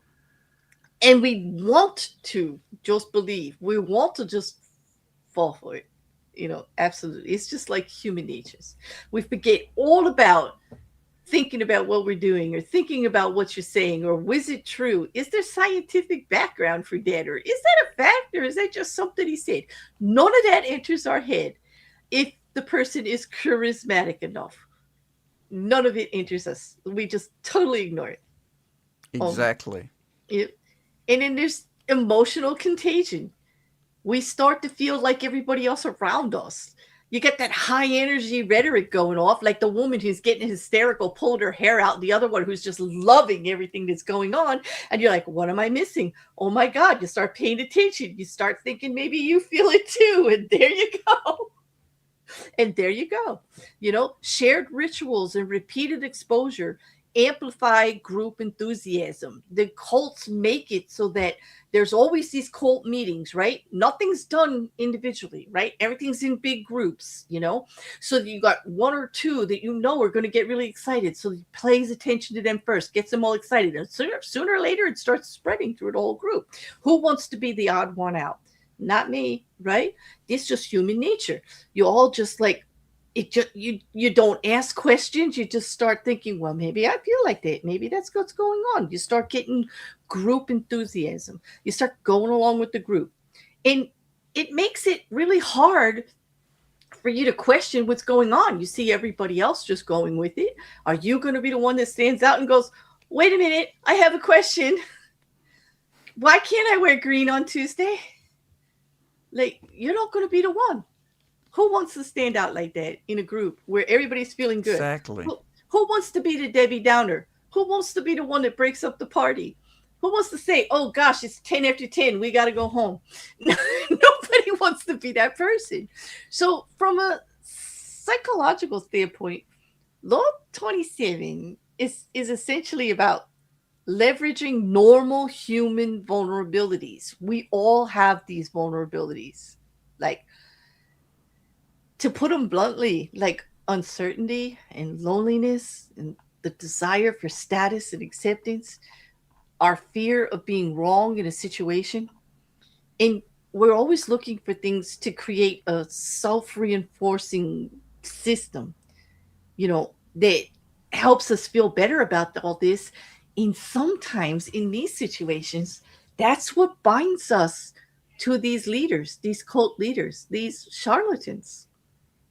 you know it was fascinating for me to read about. There were tons of studies, there was tons of experiments done, analysis of cults and why people felt. I mean, some cults are very, very dangerous. We have cults who have wiped out like hundreds of people on a whim, Mm-hmm. on a false belief. There's a reason why drinking the Kool-Aid is a saying. Mm-hmm. Yes. Yeah. And it's very sad. It's very sad. Mm-hmm. Well, and you wonder how people get there. And when then we sit here and we say, "Oh, I would never." No, that's not true. It's all based on everyday human psychological needs and drives. All of us are Mm-hmm. human. We all have them. We all have them. We can't say it would never be me. You absolutely don't know that. If the right charlatan hits you, it could be you too. It could definitely be you too. Um, unless you, okay, here's your chance to be a true business record and say Mm-hmm. what you should be saying if you really want to preach to the people is, unless you listen to this stream and follow my every word, and then you too will be warned about the charlatans around you and follow only the true prophet. Wrecker over here. Exactly. Yeah. Yeah. See, See? I'm I'm see, I'm I'm just that guy, you know. Yeah, you You just just follow, as long you, as you follow me and listen to my word of truth and honesty and become part of my gathering of paladins of justice, the paladins of you might justice. not be saved. If you don't follow me, you might not be saved. You might not become, I you might hey, not go to the I, greater I power. I just promoted you. I think I need my own insignia in the hierarchy rather than just a regular old paladin of justice. Like The true hand. There we go. the You are true the hand of Wrecker the or that Menace. Oh my Yes, god. you are the true hand. Why do I have visions of Tyrion in my head? Oh no. This is not good. This is not good. Okay. Anyway, besides all that, I've said a lot of bad things about cults. Let me just say how using Law 27, you don't necessarily have to start a cult. There is actual, yes, I found it. Don't fall out of your chair, Becker. I did find something good. I mean, I haven't heard anything wrong yet. I, I mean, on the opposite side of creating your own personal cult, Becker. I mean, like, Okay. what about leadership and community building? Like a coach and an entrepreneur or an activist that inspires community building around a mission or a goal or a common agenda, like we talk about every day, like using these for common goals for building. Whenever you're dealing with large amounts of people. I mean, articulating a compelling mission, a reason why you should vote a certain way to make a change in the world, in your local government or somewhere else, or the school system, or a coach who actually encourages kids eat right and sleep better so that you perform better on the track and this, that, and the other thing. You know what I mean? Mm-hmm. Mm-hmm. Creating like rituals around that, like a coach, he creates a ritual like make sure you have a good protein breakfast in the morning before you come to school, make sure you're not late for practice, make sure you come to the extra meeting afterwards, and in giving them goals and challenges like, okay, you did it, you did 20 reps today, tomorrow we're going to do 25, setting up all of this and using shared language that everybody has, you know that's the same thing, isn't it? Think of a coach of a group for a team. Is that not the Mm-hmm. same thing? Okay, Absolutely. but it's for a good cause, right? You still have a sense of belonging. You're part of the team. You all are working on the same goal, and it kind of encourages you for that belief. You have something to believe in. That if I get a good night's Mm-hmm. sleep, I have a good breakfast, I nourish my body, I can do better. I can do 25 reps by the end of the week. And next week I can do 30. In the week after that, I could do 35, whatever it is, right? I know he's laughing at me, Record, because he does all this. And he's like, no, 5 is no goal for the Sorry. week. It's 50. Like, I can just hear him in my head going, like, yeah, 2 weeks, I'd be up 100 reps. What are you talking about, Claire? Like, but you know what I mean? It's that sense of belonging, that sense of building, okay? And another way that people build a cult is when you're trying to personally brand something, and influencers, like when you're trying, and content creators like ourselves, um, trying to turn our fans, our subscribers, all into a tribe that kind of agree in the consistency that we're offering of a worldview or content or things that we're talking about. You get what I mean? Not in a harmful way. Um, Mm-hmm. things like when I say things like, come to my channel, we'll have great discussions, and it ain't going to be about drama, you know, not about personal drama. We're not going to talk about other channels. We're not going to talk about people. We're going to talk about issues, right? We're going to talk issues. We're going to have discussions, and we're going to, or people who say like we reject empty consumerism, like, we're going to show you how to do things for yourself so you don't have to buy something for $500 that you can make or create for 10. um, and they give people, slogans in, like here we have subscribers in people that follow my true crime. We used to call them my murder minions, right? Like that's very cultish, right? But it Mm-hmm. was in a non-harmful kind of way. We didn't do any of that us versus them stuff or anything, but we did try to cultivate a sense of belonging, a sense of space where people could come to and they knew what to expect. You make like little inside jokes, you make like little challenges for each other and stuff. You know what I mean? Like that's not Exactly. necessarily harmful, and it's all like uniting and everything, and it does also work in the same ways. It's still using those psychological premises that we all have, but I'm not doing it with any intent to do that. You know what I mean? But just showing that that's why it works, why it exists, why people like to be here or do things, together as a group, in many situations. The team motivations, how managers rally teams around a cause, how at work, like the higher ups send down like a mission to the team managers, and the managers have to motivate you and challenge you all and make you all work together for a common goal to accomplish something that really isn't going to be a benefit to you. It's going to be a benefit to the higher ups, but they've kind of got to find a way to make like quarterly targets in an increased phone call engagement a thing for you. And so they may come up with just ways of talking to you, pleasing you, um, saying this one, make a ranking system where like this person outperformed for the week and they achieved their goal, and just motivating everybody to just do that, to just move in the direction that the higher ups want you to without like, enticing you with money and gyms and an orgy, so to speak. you know? Because it can be used for good. It's only when it's like straight to cult territory that it's dangerous or unethical. It's only when it's trying Mm-hmm. to fleece you of your money or your self worth that it becomes a problem. It only becomes a problem when you're really involved in an us versus them type cult situation, to where doing anything in disagreement with the cult is dangerous or would get you shunned or just be bad for you in general. You know, it's And like, that's why following us will always be better than following any other naysayer or mm, detractor or anything like that, because we are the true path to follow, because especially me. yeah, because like here we don't breed blind obedience. Like I don't follow anything he says. Hang Like on, I'm totally we don't? ignoring. Exactly. No, we don't. I'm just ignoring you right now. Oh, It's like we don't breed blind obedience or suppression of dissent. I'm right now dissenting against the cult of Wrecker over here, totally. And we don't require gathering, financial thank you. or emotional exploitation. We're not going to ask anybody for any of that, because the healthy use of Law 27 would emphasize transparency. And here's the big word, Record. You're not going to like this word. Mm-hmm.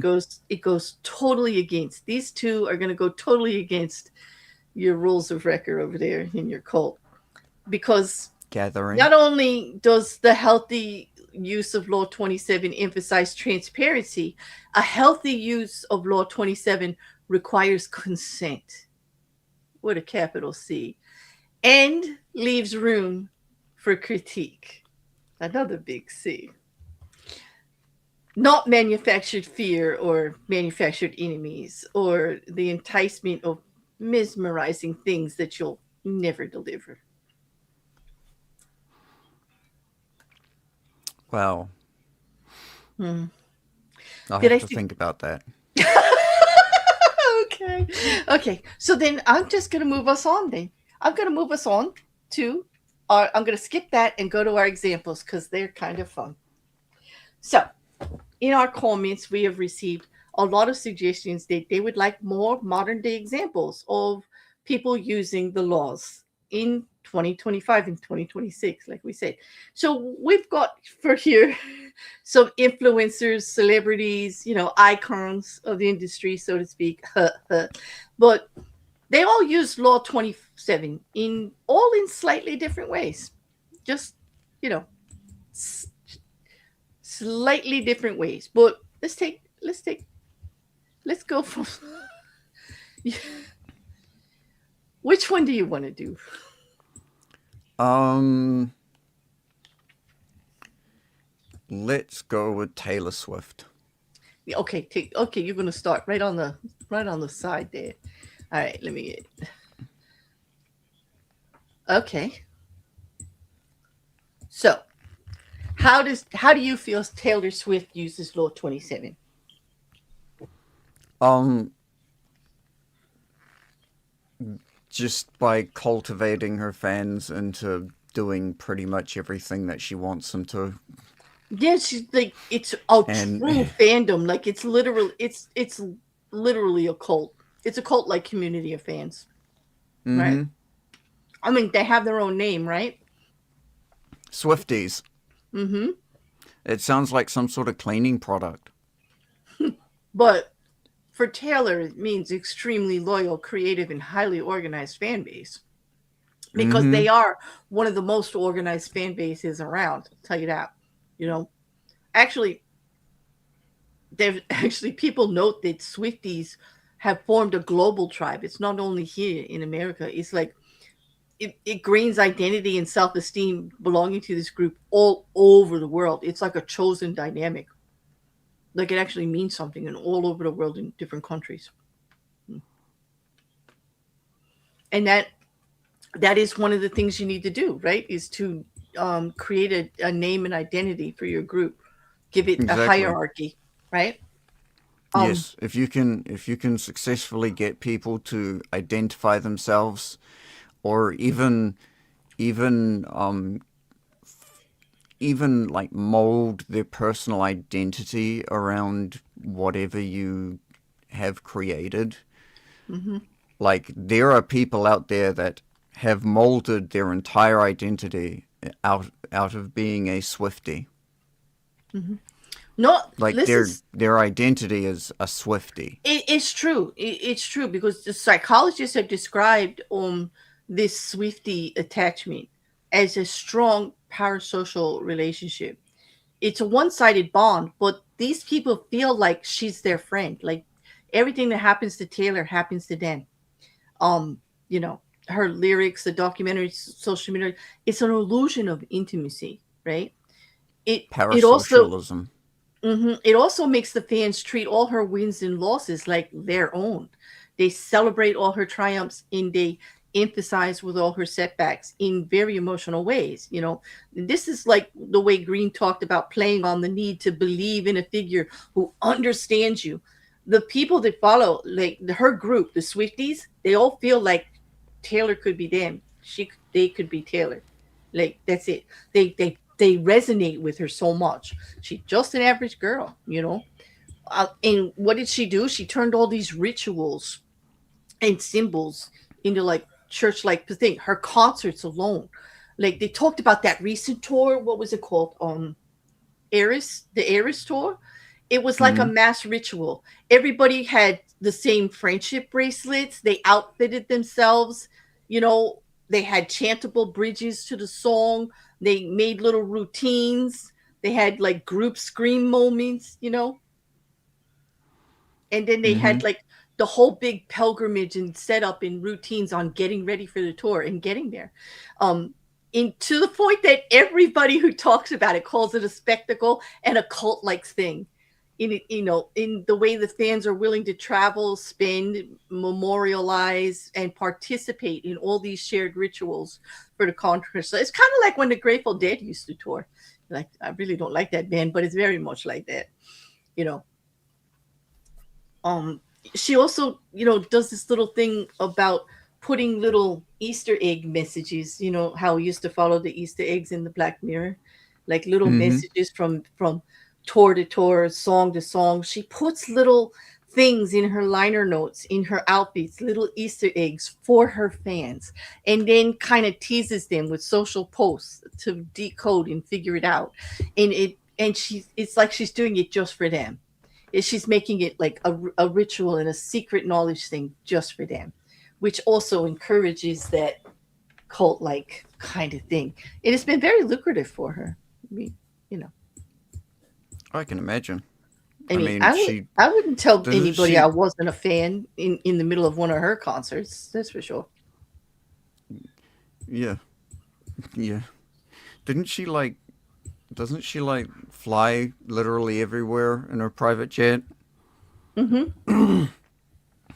Like even if it would only take maybe a couple hours to drive, she still just flies. Yep. She made it very lucrative. No, she really did. But it can be dangerous because the unhealthy part of it is the over identification. Like fans who see anybody who criticizes a song of Swift or the fact that they don't like her as an artist, they take it personal, like it's an attack on themselves. Leads to harassment and threats and bad behavior on all the platforms. And it's kind of psychologically concerning that you take an artist so seriously that if anybody says they don't like the song, like you start harassing and threatening them, and you feel I intimidated in some way, like they said it about you. It's yeah. I will say, um, her recent album, I saw barely anyone praising it. Like even her diehard fans were saying, "Nah, this ain't it." Hmm. And so then what happens to the diehard fans in this cult when maybe Taylor decides to get married and go have a family and not do this anymore? What will they be left with? How disappointed and failed? How will they feel that their leader let them down? You know what I mean? Because they seem to Yup. identify with all her moods, her highs, her ups, her lows, like things she believes in. Wasn't it a big thing during the election because if she announced the candidate that she was going to vote for, they were worried that she was going to swing so many votes, like, and that it was unfair, that it was actually like election interfering with the Tampering. election. It's election tampering to have Taylor Swift designate who she's going to vote for. Now that tells you that the cult is getting a bit large and out of control and very cult A like. little bit, yeah. Yeah, just a little bit. Just a little bit there. But yeah, she's a good example and a bad example. I don't think she's doing anything to hurt people, but in the long run, how good can this be for those cult like fans, the ones that take it that serious? Yup. Yeah. But the next guy,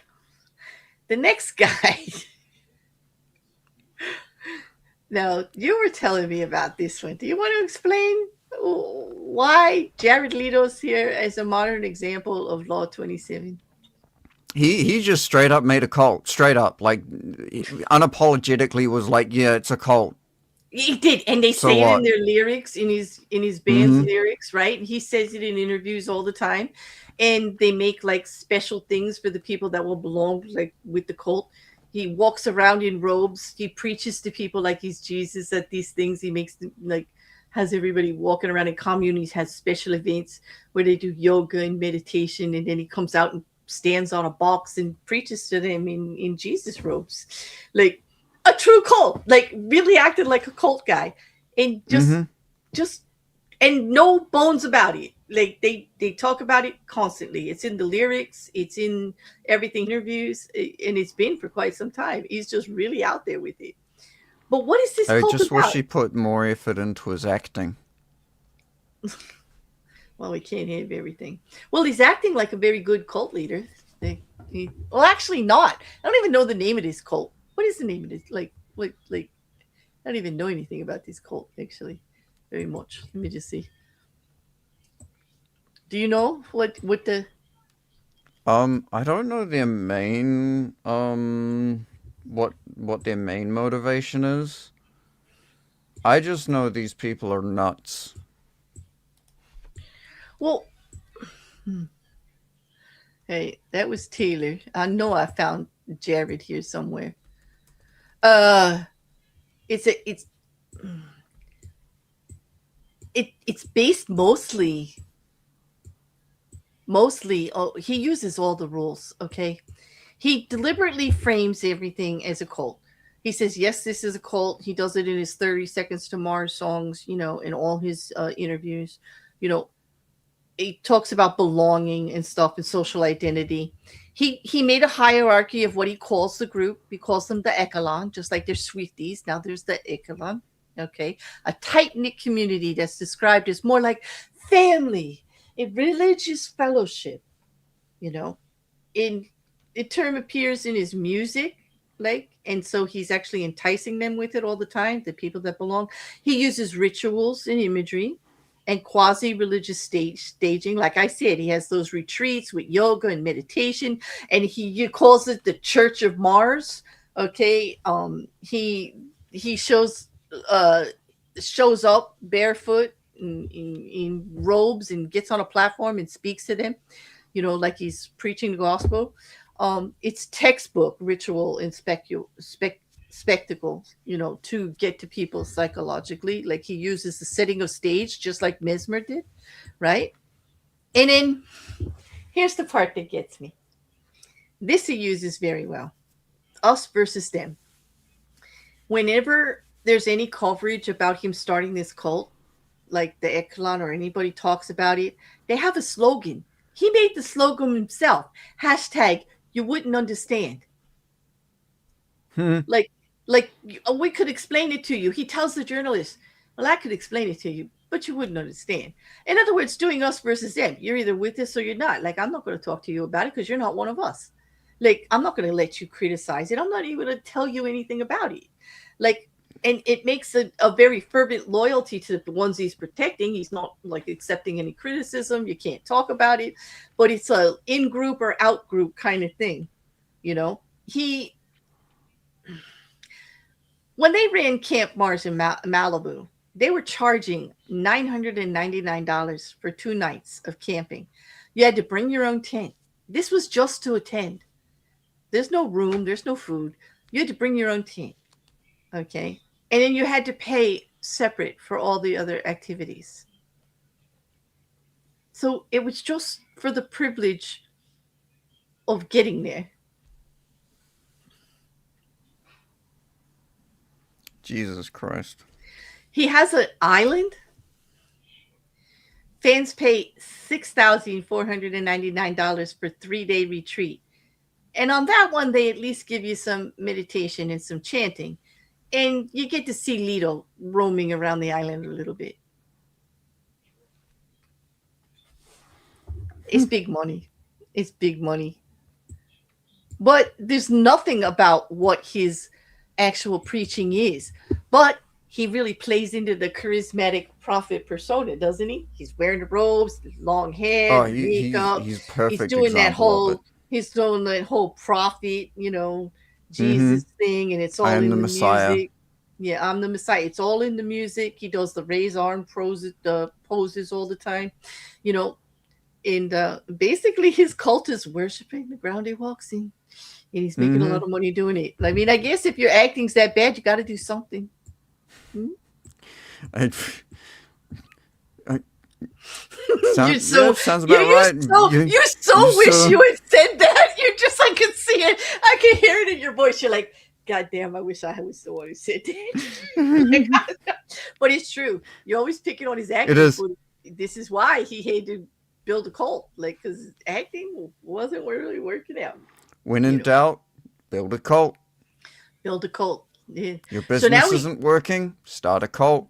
now we can get to a less harmful use of Law Your 27 daycare's because not working, start a cult. no, don't I bring don't the know kids into it. why you went from daycare to cult, but anyway, Yeah, why did you? Like, I have no what? idea. Ask the person that started the cult. Who's? I thought you started the cult. Hell no. I wouldn't. Me run a daycare? No, you're trying to build a There'd cult. be there'd be fatalities within the first like 20 hours of me trying to set up a daycare. This is true. This is true. Now, remember I said there were some good parts to Law 27? Gwyneth Paltrow is a perfect example of one of the examples I gave of branding and influencers on trying to build a cult around like an image or a brand.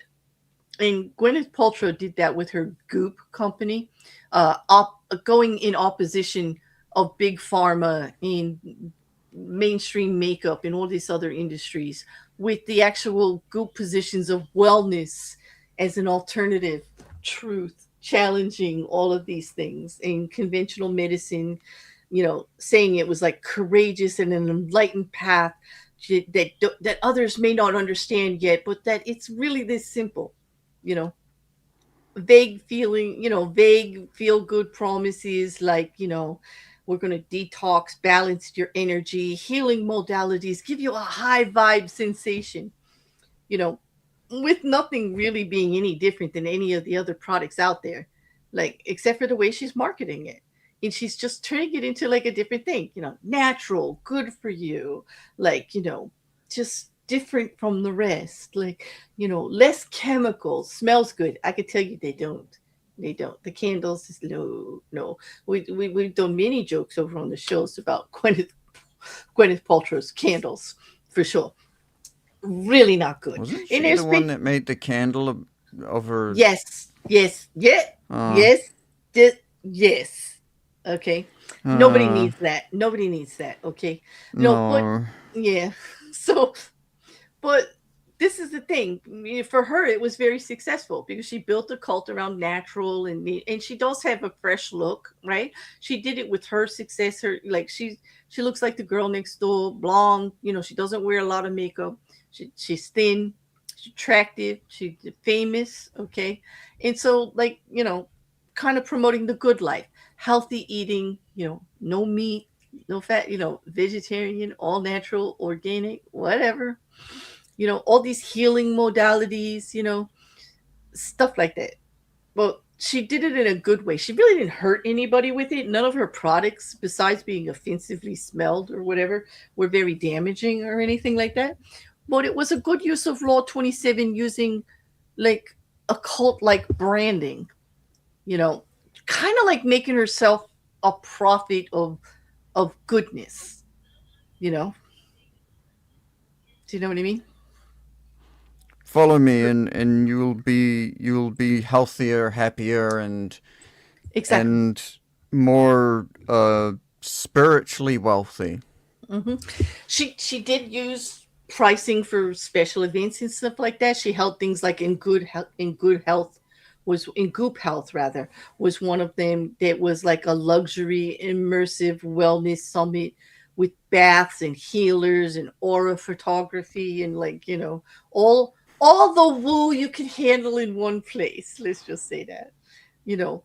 In so she does offer all the things of a cult, you know, but she doesn't really frame it as, you can't or ask questions or anything. She often frames Goop as being unfairly attacked by closed-minded doctors and regulators, insisting that they that she believes in healing modalities that Western medicine just ignores, and that they don't want to they don't want to offer any kind words towards what she's doing because it's totally against Western medicine and stuff, and they don't want you to go that way.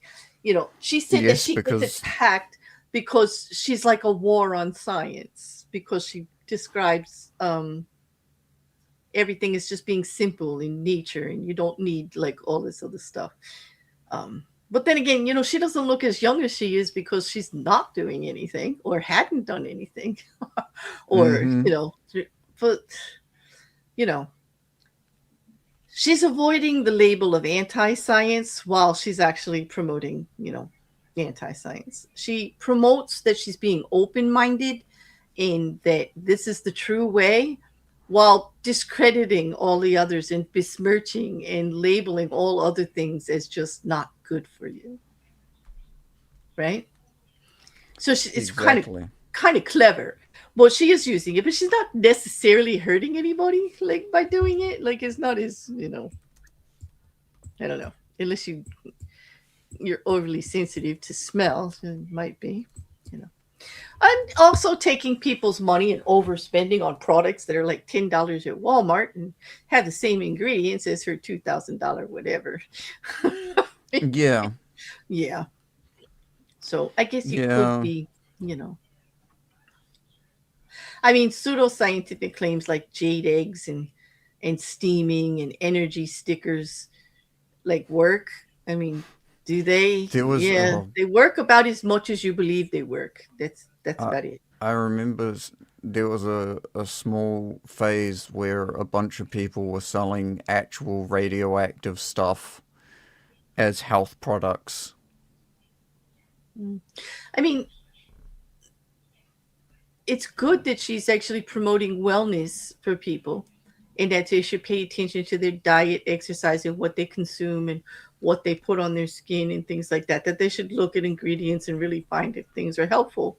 But at the same time, it could be harmful because it actually does encourage like a drift away from evidence based stuff. Like you can't believe the science because that's just where they've made money all along. It kind of like encourages you to overspend on your health and it all of these natural things and simple things just cost so much more because they are natural, and that's kind of not true either. And trying to kind of besmirches evidence based care, which are classic risks of any of these like health gurus that are out there. These exercise Mm-hmm. gurus and health gurus, they all have the answer, right? Till someone's in the hospital or like laying here dead. Like, no, And then it's it's definitely not their fault because they probably didn't follow the instructions properly. oh yes, absolutely, because all that money she's making, like definitely she can afford a good lawyer. Yeah. What my lead based um lip gloss. Now you have lead poison. You clearly weren't using it correctly. You're only meant to use uh, a 3 atom thick layer of gloss on your lips, not all of this smearing it on. Mhm. And that brings us to another one who tried to use vision in his cult. And yes, Elon Musk built a cult. Elon's belief system for his cult in his vision was to save the world, was it not? Like he presents Mm-hmm. Tesla and SpaceX and related projects as missions that are going to save the planet, sustainable energy, electric cars, save humanity, Mars colonization, and that they're not just business. Well, let's be clear. They're just business. But fans describe Tesla like as a movement. They say they're inspired by its social mission to save the planet from global warming, which they see that has deeper meaning in so they have no deeper than normal brand loyalty to Elon Musk in Tesla. And this is a way that Green says, Law 27, when people have a big, simple story to believe in, like we're saving the world and going to Mars, like Elon Musk says, they're going to follow him. They're going to be. And he has a cult like personality. He does. He I mean, he he like whether you like it or not, he is very charismatic and very um commentators and psychologists agree with you. Psychologists have actually described this as this cult of Elon Musk. It's a cult of personality. It's definitely just his personality that brings people in. And they actually call his fans musketeers. I had never heard that before. His mega fans, I guess because of his last name, are called musketeers. And they spend large amounts of time defending him on about anything. And if you've ever been on X, you will see that can be true in other places. Like you can get swamped on pretty quick if you say the wrong thing. Things are turning a little bit different because like X is just, I don't know, it, it they turn on people pretty quick over there. So he does get some negative stuff, but most of it is all positive, you know. And mm-hmm. well, he does have a lot of people defending him. He has big business people defending him all over the place because of this like larger than life figure that he has. He frames himself as a real world a sci-fi superhero, an inventor. Like he is the modern Nikola Tesla. No, he's not. He is not Nikola Tesla. I love Nikola Tesla, and you are the farthest thing, Elon Musk, from Nikola Tesla because he actually did the work. And you're no Tony Stark either. You're no Iron Man either. because he actually did the work himself too. I mean, like, but people just tend to project their hopes and identity onto him because of the save the world image that he has going on there. He's got the money to do it. He's the man. He's the man that's going to get it done.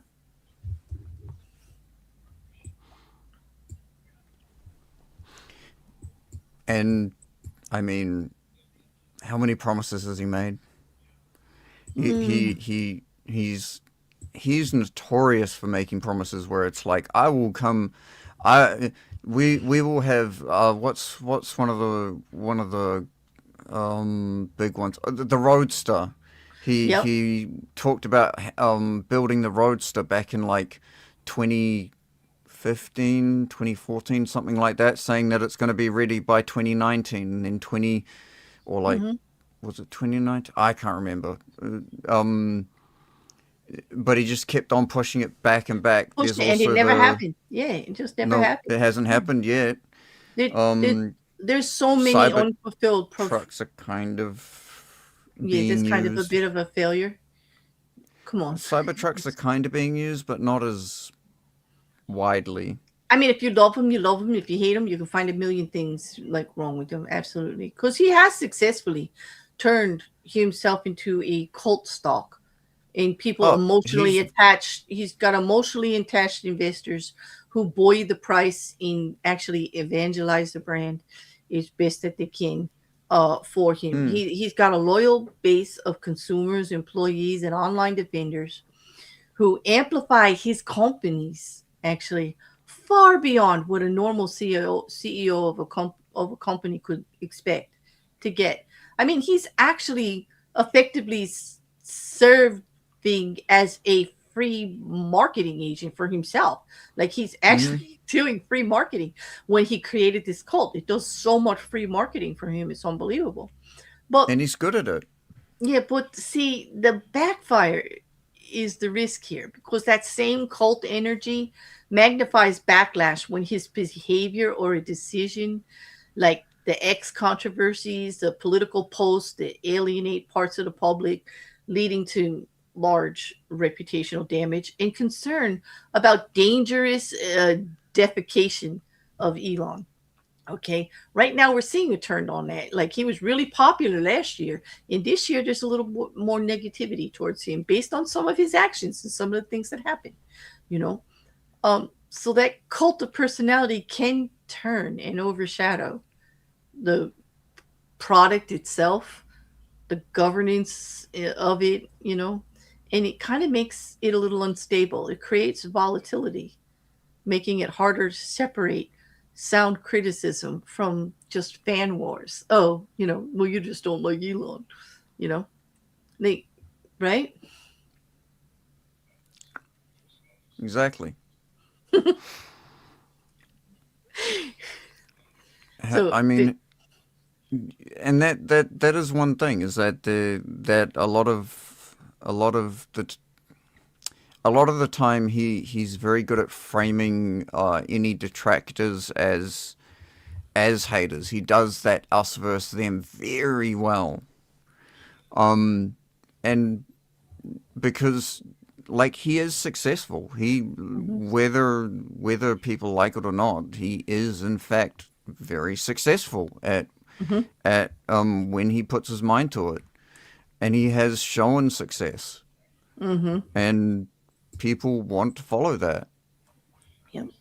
Electric cars, but where does electricity come from? Yeah. Hi, hi, Iowa backyards. I'm sorry I wasn't looking at the chat, but you're absolutely right. And I was reading some of your other comments. I'm sorry I missed them, but you're absolutely right. It's like an oxymoron. Like it really is. It really is. Uh, the whole thing. But he's just like his is definitely a cult of personality and winning over. He's got the he likes being the center of attention. He's got the money to push himself into almost any room he wants, and he knows how to use it. And so Mm-hmm. all of this is actually, coming, can be kind of good for him. But like I said, the bad part is that it can turn on him too, just because they don't like him. Because actual, after all, he's one of them. He's one of the 10%, right? So the average person is like, yeah, of Well, course, point zero yeah, of zero course, zero yeah. one. You don't know what it's like to really live like us. Don't say that you can make our lives better when you have no idea what our lives really are like. Like you have no, you really don't. And we're seeing a little bit of that pushback now. Mm-hmm. But basically, when it comes down to it, like, based on what Green has laid out, most definitely uses grand vision, mythic persona, status laden products in high engaged online spectacle to cultivate a follower base that treats him and his companies as something to believe in, not just to buy from or invest in, but they got a mission. There's something behind it. It's more than the others. And that's building the cult. That's like branding it that way, kind of similar to Gwyneth, in that instance. Absolutely. Yeah, but yeah, I think those were Shall we four. move on to the reversal? Yeah, to the reversal. Yes, Mm-hmm. because it is getting to be that time.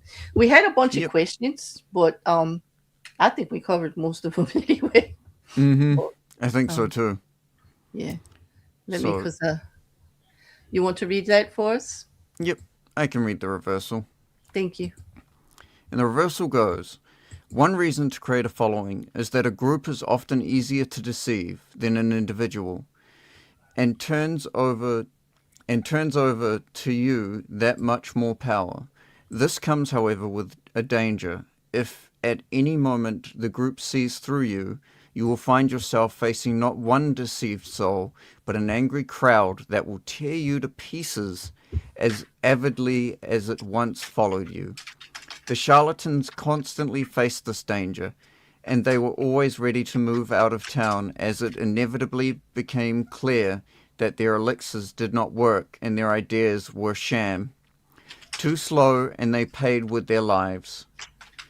In playing with the crowd, you are playing with fire and must constantly keep an eye out for any sparks of doubt, any enemies who will turn the crowd against you. When you play with the emotions of a crowd, you have to know how to adapt, attuning yourself instantaneously to all of the moods and desires that a group will produce. Use spies, be on top of everything, and keep your bags packed.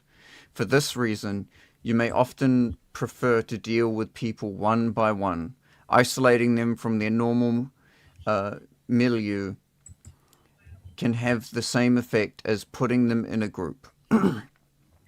It makes them more prone to suggestion and intimidation.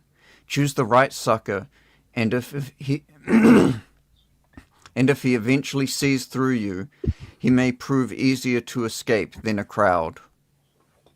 You got it exactly right.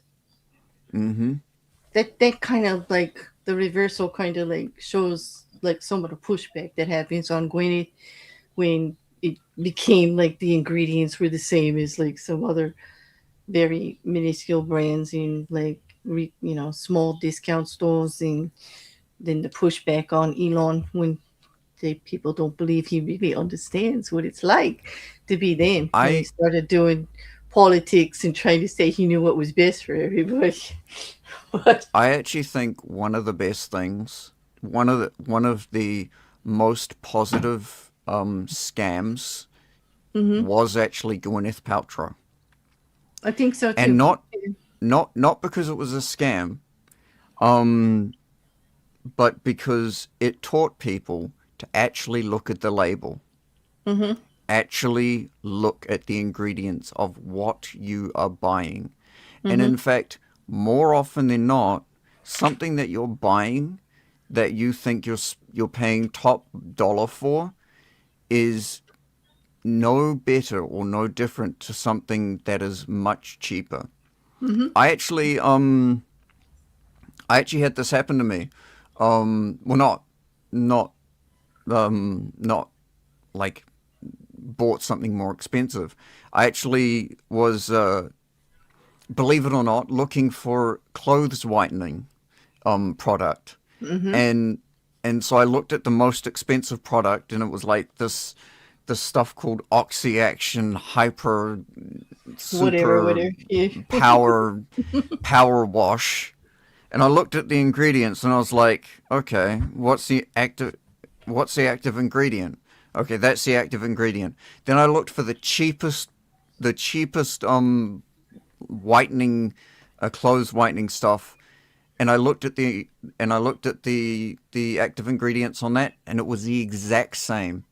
Like there was no different other than the bottle That's it. And the name brand, right? And there's just and the name. Yep. yeah. So like yeah, it is. I mean, some people create formulas, like, but if it doesn't match exactly, it might be a little bit different. But a lot of times, if it's just an ingredient, it's like when you go to buy vitamin C at the store, they're like Okay. 20 different brands in. Well, it's all the same. You want to know the secret behind proprietary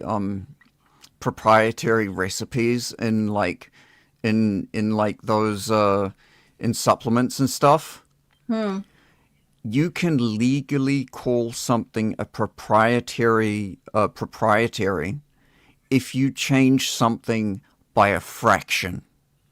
Yeah. So What you? say one company says we have a proprietary recipe for, let's say, our vitamin C, Mm-hmm. and because they use vitamin C extracted from not just oranges but also lemons, and they extract, say, 80% of the vitamin C from the orange and 20% of the vitamin C from the lemons.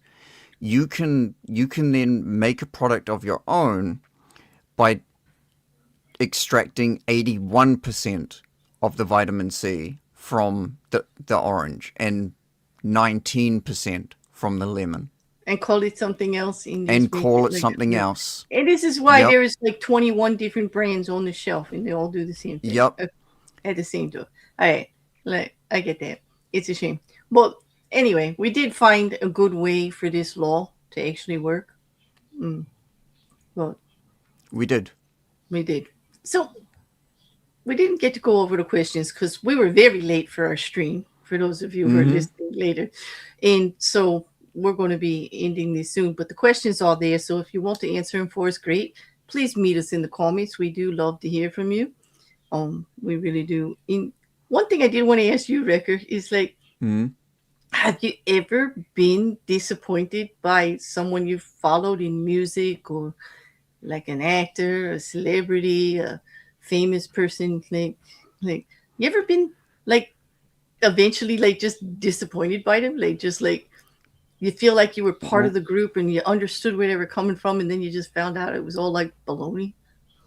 Well, the something that has protected me pretty much from most disappointment, if not all disappointment, is I don't ever have expectations of anything. I never expect anything, ever.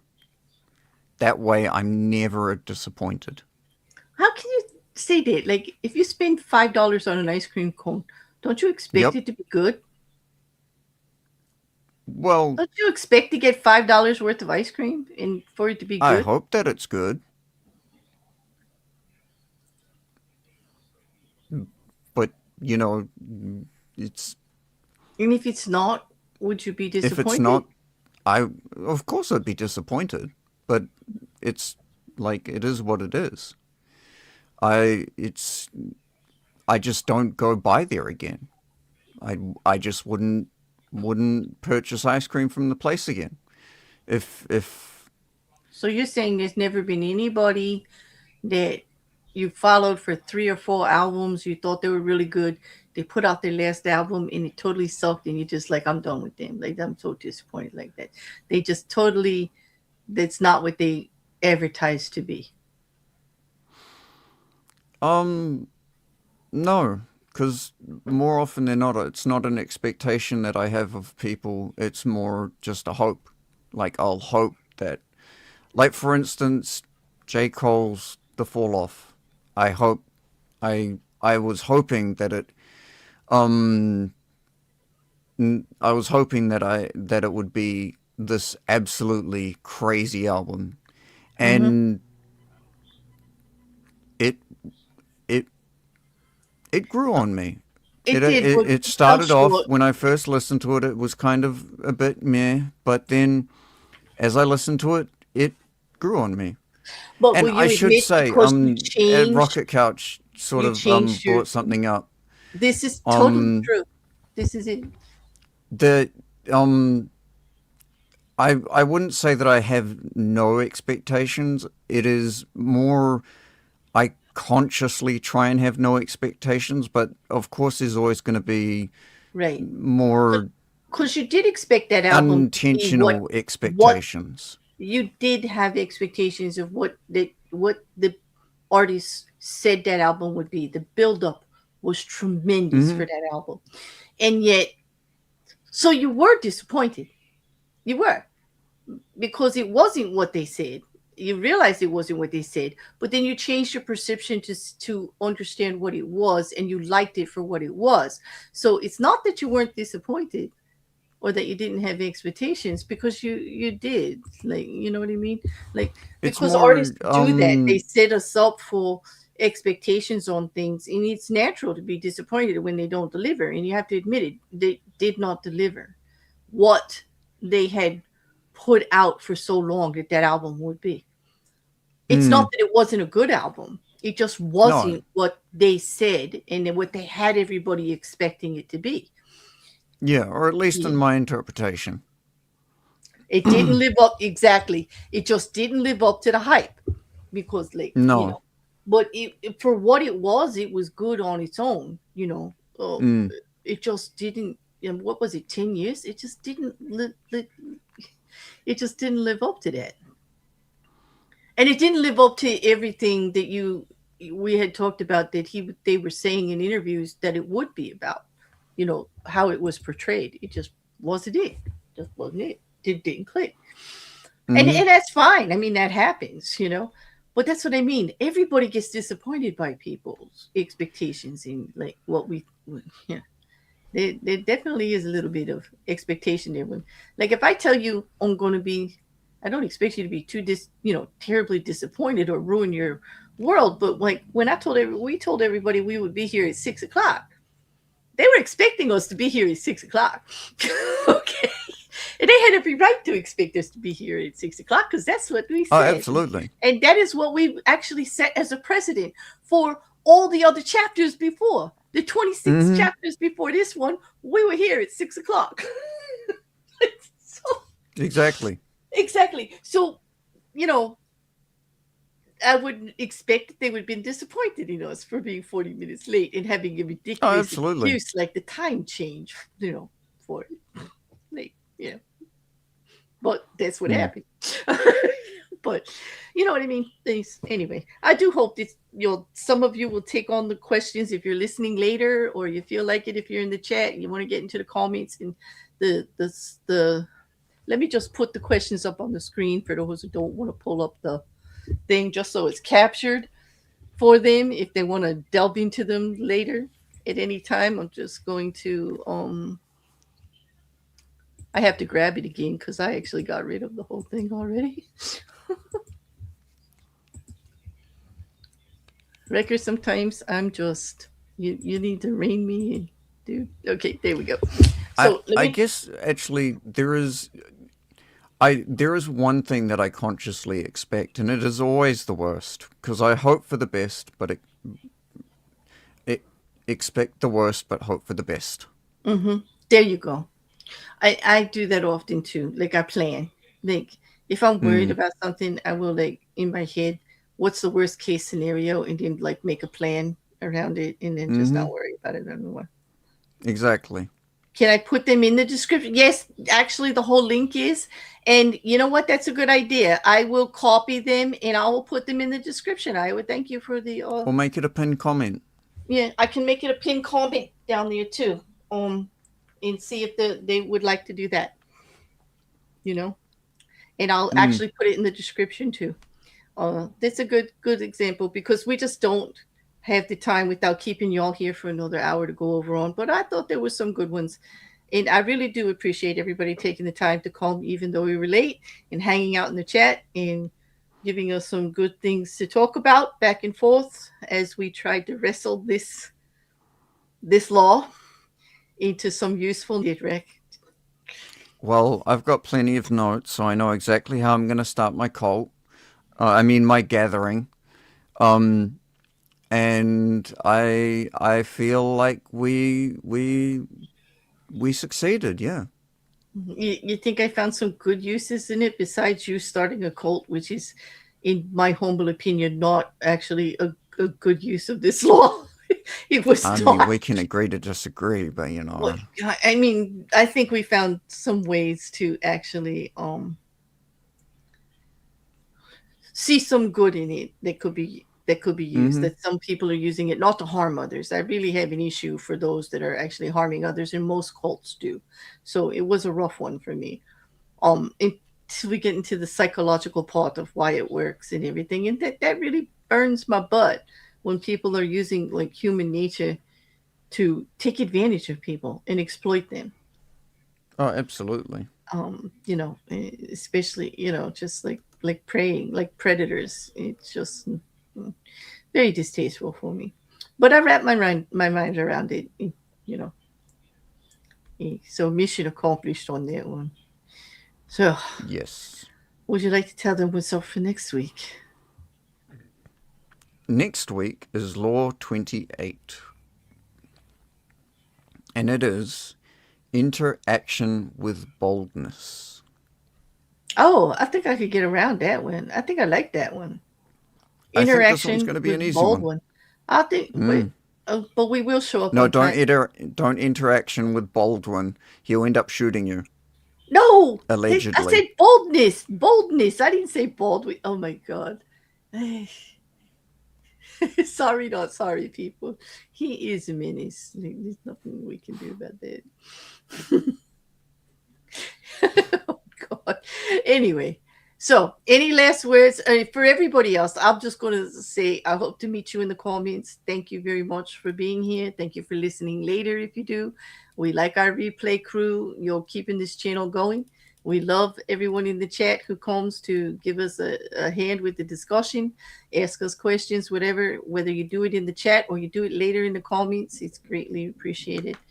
And thank you to the moderators who help keep it nice and copacetic around here, even though it's a really nice, peaceful place to be most of the time, and I like it.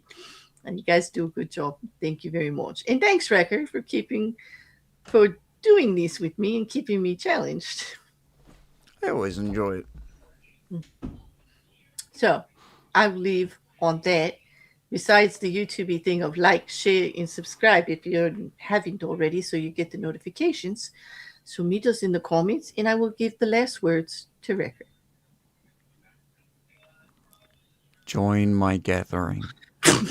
Be part of my gathering. Become a paladin of justice. How did I know that was okay? Night all. Yes.